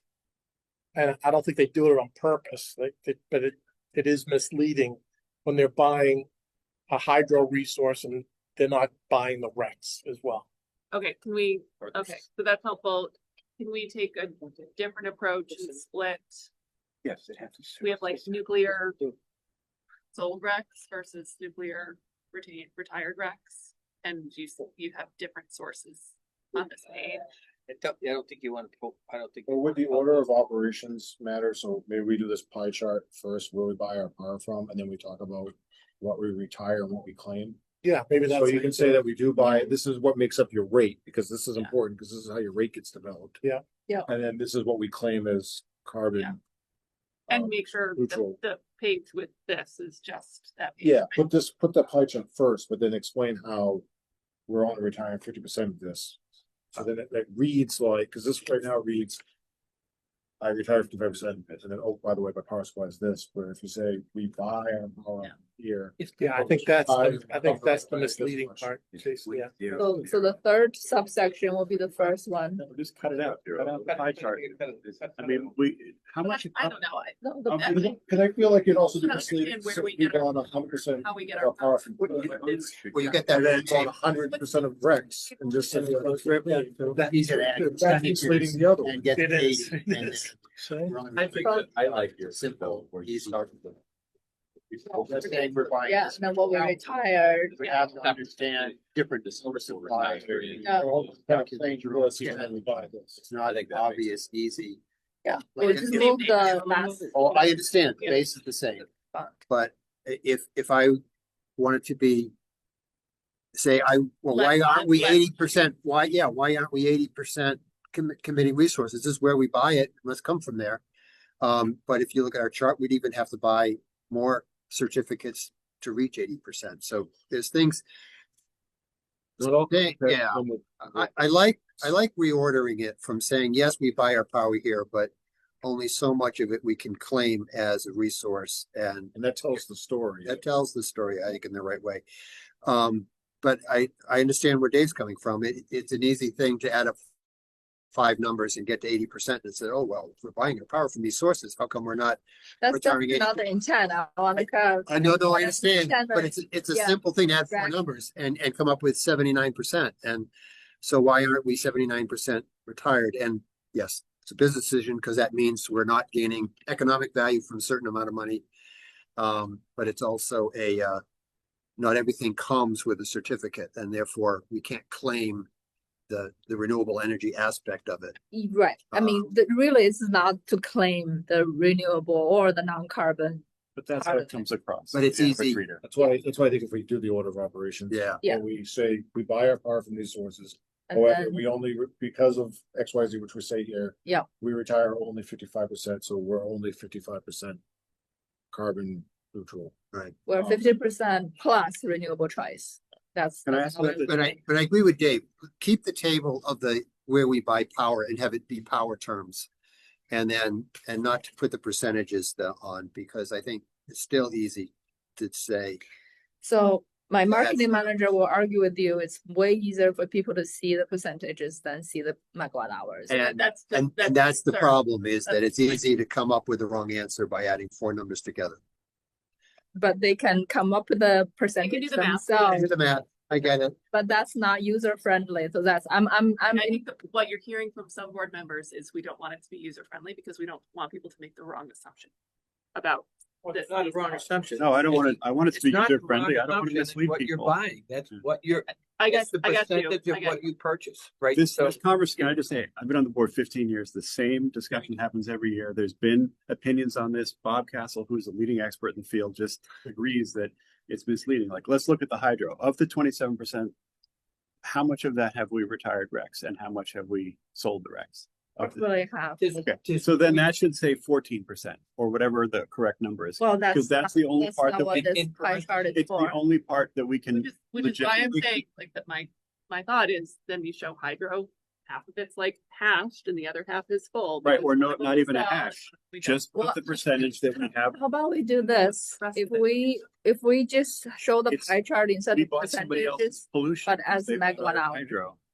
That's how it works. I think we need to balance the technical information. This is the constant conversation I have with my marketing manager. We are all technical here, but when she faces the customers, when my team faces the customer will be like, this is We all get- useless we all if get they it's don't easier to look understand, at a pie right? chart. We get it's easier to look at a pie chart. Yeah, so can we just put megawatt hours on the pie chart instead of percentages? Oh, that's a good idea. Instead of percentages, put the, yeah, I No. like that idea. I don't agree.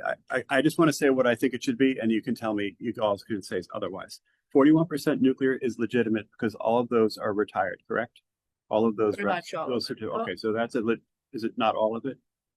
Is it, is it? let's keep, assume it's all. Okay, What if it was comes all down of is it, we- then 41% would be accurate if we retire all of those nuclear certificates. If hydro of the 27%, if we're retiring half of that, then it should say 13.5% or 14%, because that's the only part we can legitimately say is hydro because we own the RECs or we retired them. And the same with wind, and the same with solar. Period, end of That's the pie story. chart. Then you should put a second pie chart that shows the composition of the 55 of what you want to do. There you go. That's the other way to do it. That's A what second Bob pie said. chart that shows you right in those two circles in the rectangular chart that shows you retired rec. That's what Bob said is the correct way to do it. Yeah. You have a pie chart, and the 55 can be Purchase. broken down by hydro, And then nuclear, retired- or wind, then- and the other then- 45% is going to say mixed or whatever it is. Whoever bought our RECs, we essentially bought their polluting source because they get the bragging rights on those RECs. Period. That's how it works, So, not us. and again, you have to, like, there is such a minuscule amount of people, maybe in this room, that understand that this whole concept that we're trying to like say something in literally one line that's taken, and I work in the industry. You do. No, We all but- do, and it but takes me a long this- time to this- figure it out. This is a sore point. This is For- a for- real for a sore bunch of point for a introverts. lot of people. For a bunch of introverts, I hate to say it. But- Care about where we get our energy, so they matter, and we have to try to 70,000 communicate clear. customers that we serve. 98% of them go, my bill is $100. If Mhm. I pay it by August 1st, it's gonna be Yeah, $95. bingo. They pay it and they throw it out. Yeah. We're talking about 0.00, and we're fighting here about 0.0 of that Yeah. 0.00. Well, then we shouldn't put out an annual report at all. That's the mentality, you know? Bunch of But anyway, yeah. So, we got way too. We did. So I think we had a second chart that shows you what we retired and satisfied Dave. Now, everyone here would be satisfied with that. I think we put it on. And reorder, as we just talked about. I think you replace this with the 55%, where that comes from, and what are the components of the 55%? Yeah, That's the truth. I think instead of a second one, probably to replace this pie chart with what Bob you said, of the 55%, what is Nuclear. nuclear, what is hydro, blah. That's accurate. And it's, So you treat it as mixed. If Yeah. you're selling it, just treat it as mixed. What if people call up and say, I wanna know the rec plan? There are people that do know, that will look at this. Be back, what I have so far, what we're gonna be doing. So confirming that we are replacing this chart with a different chart that we just talked about the 55%. Correct. We are reordering this still, Yes. based on Jason's. If we don't, if this is just gonna be what is of the recs, then we don't need to reorder. Have this grid. replacing this So with we the have rec this grid based here, so Yeah. pie chart. Right, That's so then the we don't need to reorder if we do that. And then right next to you put power Do source it now. right next to it. and- Power supply. And right? then I mean, the power supplies. About this, we put this in the, you figure out what makes the most sense. Not anymore. We'll take a stab at it. We'll Because say- it's not just the recs and it's not just renewable. I mean, there is actually a power supply in the contracting that we do that is a separate thing. Actually feed Then the rate, renewable, we get ISO then- bills and bill. Right. Which is, Right, I think so- the data should be here somewhere. The power source as it's written either in the chart or on the grid, on the list, should be there somewhere. The confusing part is combining the Right. two together as if they're the same thing, which separated, We're trying to separate. helpful. you just put a like a dirty, unhappy face. So it feels like we're not able to tell you explicitly what you're going to do, but I think everybody understands the message and we'll look figure at some something out. options, figure it out and send it back. Great. So do you want this to come back at the next meeting in August? Or If we're gonna have a Can we meeting do in it all? That's a long time to wait, so why don't, Can we why do don't, we have to have this out. required deadline, typically we try to get it out, by now, by June. By June, it's already late. Yeah, exactly.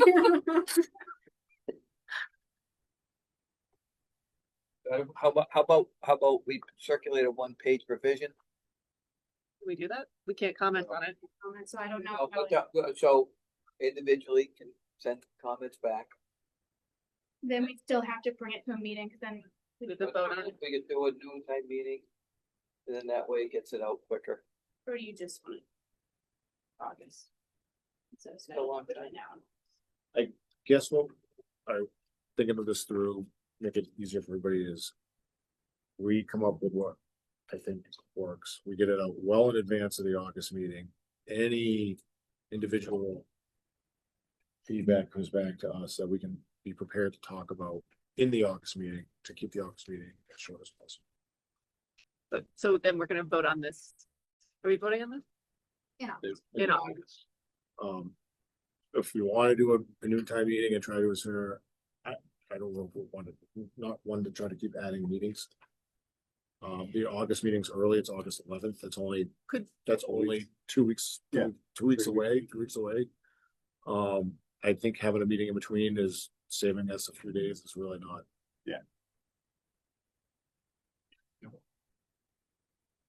Considering it's June, so. And just to be clear, we can't do this motion with modifications because we don't know what the exact modifications are yet. That would be up to you. I mean, Or if you were Can we just comfortable, give you guys?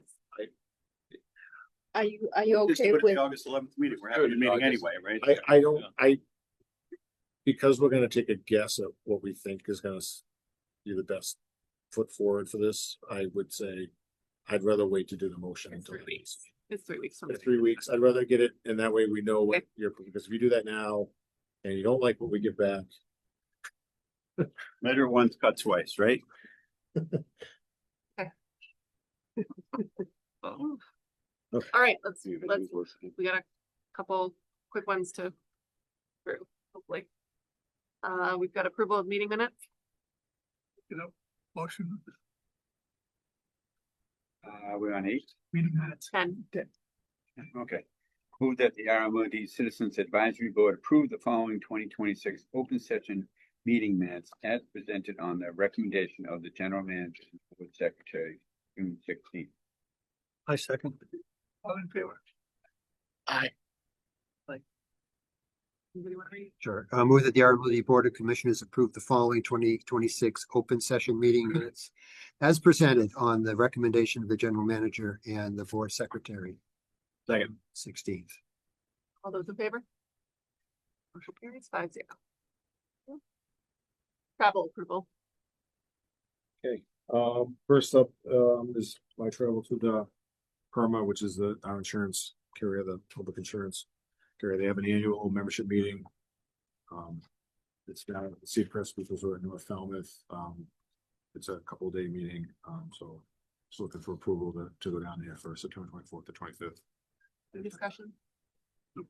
Anybody want to read the motion? Move that the RMLD Board of Commissioners approve for Jason Smalls travel to and attend at the PERMA 2026 annual membership meeting to take place September 24th and 25th, 2026 at the Seacrest Beach Resort in North Falmouth, Mass. Second. All those in favor? 5-0. Next on there is upcoming as part of maybe on the reliable public power provider rating panel with APPA. At October 28th to the 30th, there's a grading session at the APPA office in Virginia. We go and grade the applications, and then again, we finalize those grades December 8th to the 10th, and that's at a member of the utility that's involved in the panel. It's Tallahassee, Florida. We'll grade some applications, which will be ours. I will be able to grade it though. But one will be what we are applying this year. Any discussion? Move that the RMLD Board of Commissioners approve Jason Smalls travel and attendance at the 2026 RPG3 grading meetings to take place October 28th and to 30th, 2026 at the APPA office in Arlington, Virginia, and December 8th through 10th, 2026 in Tallahassee, Florida. Second. All those in favor? 0.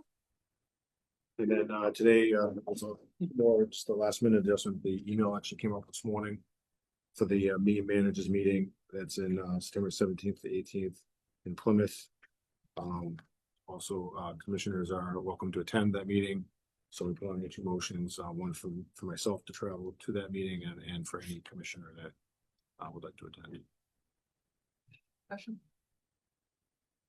Just a clarification, is that just BOC or is Just Tab? BOC. Okay. Motion? Good. We're at the top. Sorry, only you have it. Yeah. Oh, sorry. Can I read it? Here. So move that the RMLD Board of Commissioners approve Jason Smalls travel to and attendance at the 2026 managers meeting to take place September 17th, 28th, 2026 at the hotel in Plymouth, Mass. Second. All in favor? 5-0. Move the RMLD Board of Commissioners approve for a commissioner who wishes to attend, travel to, and attendance at the 2026 managers meeting to take place September 17th through 18th, 2026 at the hotel in Plymouth, Mass. Second. All in favor?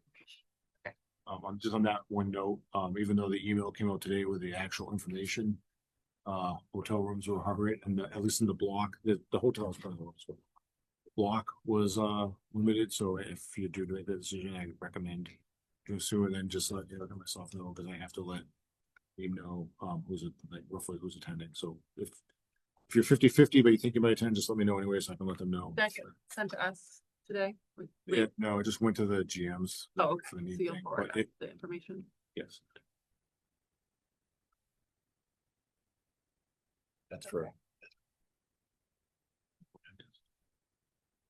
Lightning fast GM update. Okay. So GM update, primarily is gonna be, just an update on my goals, about halfway, just a little over halfway through the year. Just. Here, it gets up on the.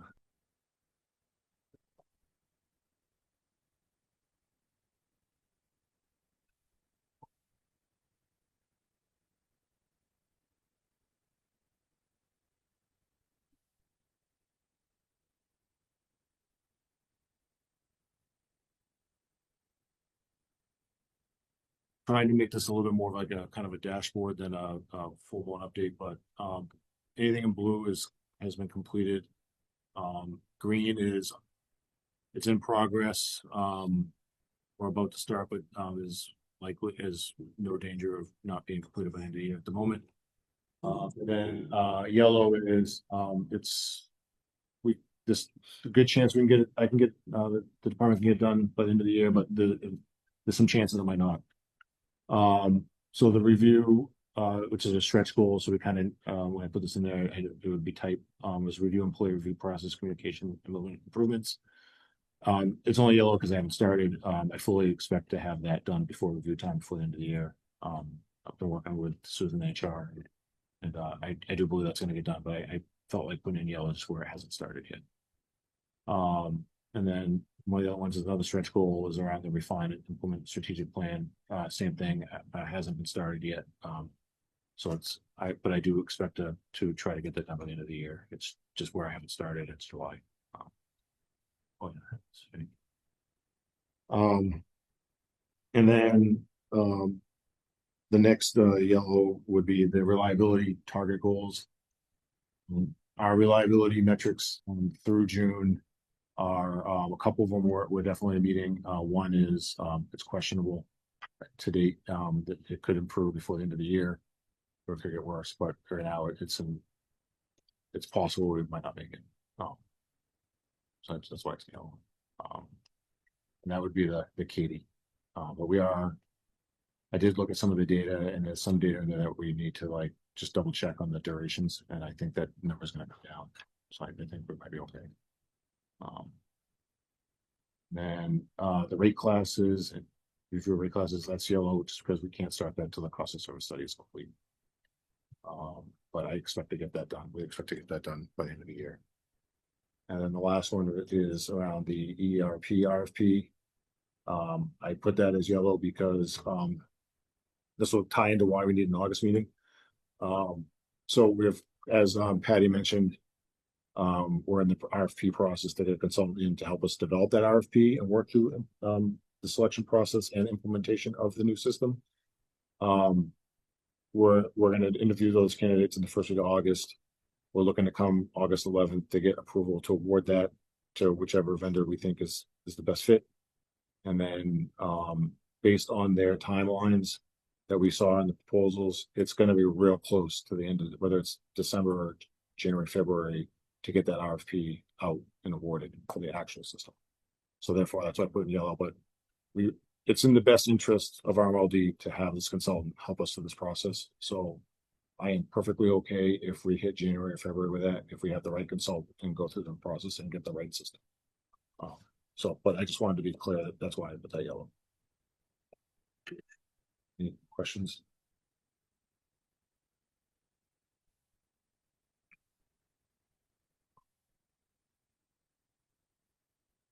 That's most of my update. Megan and myself, and actually a few of Megan's team attended the APPA annual conference that was held in Boston back at the end of June or early July. Just want to give an update. They attended several different presentations, different from the ones I attended. I did maybe a couple, similar to Megan, but one was a U.S. energy market outlook that was given by Mike Sinker from NextEra. He is expert in this field, and this presentation was pretty good, really good actually. But one of the things that came out of it was at that moment, the gas pricing in America hadn't seen the big fluctuation like overseas from the Iran conflict. And that was a little bit surprising. So I kind of laid that out. And then you talked a little bit about projected load growth and impacted from the large load centers and data centers and large loads, and what that's doing for the push for LNG production and turbines, and what that might impact capacity pricing moving forward and drive those up a little bit. That was kind of the bulk of his presentation, but it was really interesting.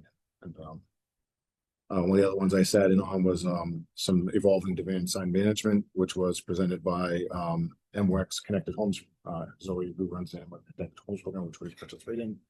And Belmont did a kind of a case study of how they've been doing it. It was a little interesting there. Just seeing how they're rolling into using AMI data and how that might change the program in the future. And then one of the other ones that was interesting was UFS, who was doing our cost of service study. One of their people gave a presentation on communicating rate increases to customers and elected boards. She gave a great presentation on that, how they put the data and how they try to work it. Not to say that there's an upcoming rate increase, but I wanted to see her present because she is working on our study. And if we did have a rate increase, it'd be nice to know how she was going to communicate that to everybody here. So that's just some update on that conference. I think that's it on the GM update. Yes. What did you hear about load growth in Massachusetts? The one that I attended, which was the Mike Zinker presentation, he was looking at more across the United States. And actually a lot of his stuff when he showed a lot of the forecasts of load growth, it was actually all the other areas except for ISO New England in this presentation. So there wasn't much on that as far as New England was concerned. From his presentation, it was more of a national outlook. So I don't know. Yeah, data centers. Yeah. We couldn't build enough housing on we'd be quadruple stacked and ready to match with the consumption data centers. Just residential. Thank you, Jason. Yeah. Nice job. Appreciate it. Dave, your executive session meeting? Oh, okay, sorry. I don't think we don't have materials. What am I supposed in to the do? packet. In executive, there'll be some stuff. Oh, It's in your iPad. Oh. And then your update was just that we did 2020. We did 2020. Thank you for that. Okay, so we need to move to go to executive session. Yeah. Okay, can you do this? Move that the RMLD Citizens Advisory Board go into executive session pursuant to Mass General Law 164, Section 47D, exemption from public record and open meeting requirements. Certain instances under the purpose number 10 to discuss trade secrets, confidential or proprietary information regarding activities and information provided by the municipal aggregator or energy cooperative for the approval of executive session minutes and return to open session for the continuation of regular session. Roll call vote required. Second person. Second. Thank you. Roll call vote required. Charlie Rakusa. Aye. Which I, Say your name. Vivek Soni. Bob Castle. Aye. Who's at the RMLD Board of Commissioners go? You finished voting? Did they get everybody? Okay. Move that the RMLD Board of Commissioners go into executive session pursuant to Massachusetts General Laws, Chapter 164, Section 47D, exempt from public records and open meeting requirements in certain instances under the purpose number 10 to discuss trade secrets, confidential or proprietary information regarding activities and information provided by a municipal aggregator or energy cooperative, as well as for the approval and release of executive session minutes and return to open session for the continuation of regular session. Note roll call vote required. Second, Roll call vote. Rick Swanson, aye. How about Cooper, aye. Reporter, aye. That's all I could say. Okay. See you all in executive.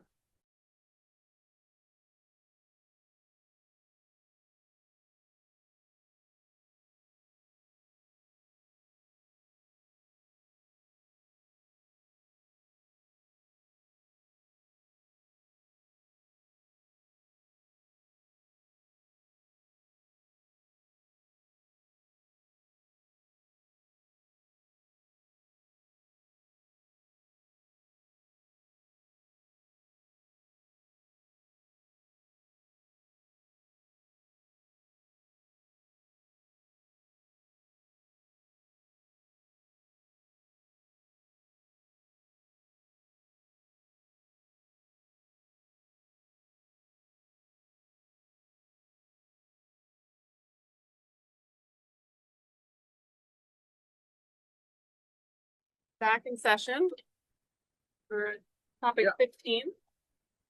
And we need to start with the tab motion. Yeah, this one. Move that the RMLD Citizens Advisory Board recommend on the RMLD Board of Commissioners vote to accept the general manager's recommendation to execute a contract extension for a 5-year renewal term with Braintree Electric Light Department, the Watson Power Plant, to begin in June 2029. Second. All in favor? Aye. Aye. Move that the RMLD Board of Commissioners, on the recommendation of the RMLD Citizens Advisory Board, vote to accept the general manager's recommendation to execute the contract extension for a 5-year renewal term with Braintree Electric Light Department for the Watson Power Plant to begin in June 2029. Second. All those in favor? Carried 5-0. Okay, scheduling. We are holding the 11th meeting.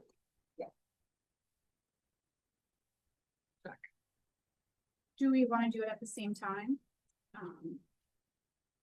O'clock, or do we want to? Does anybody have an issue with 6 o'clock? 6 o'clock. It's not working. All right, 6 o'clock should be fine. Thank you. Any other questions or concerns on schedules? No, we can move to adjournment. Move that the RMLD Citizens Advisory Board adjourn regular session. Note, roll call vote required. Second, Charlie Ragusa. Jim was aye. Bob Castle. Vivek Soni, aye. Thank you.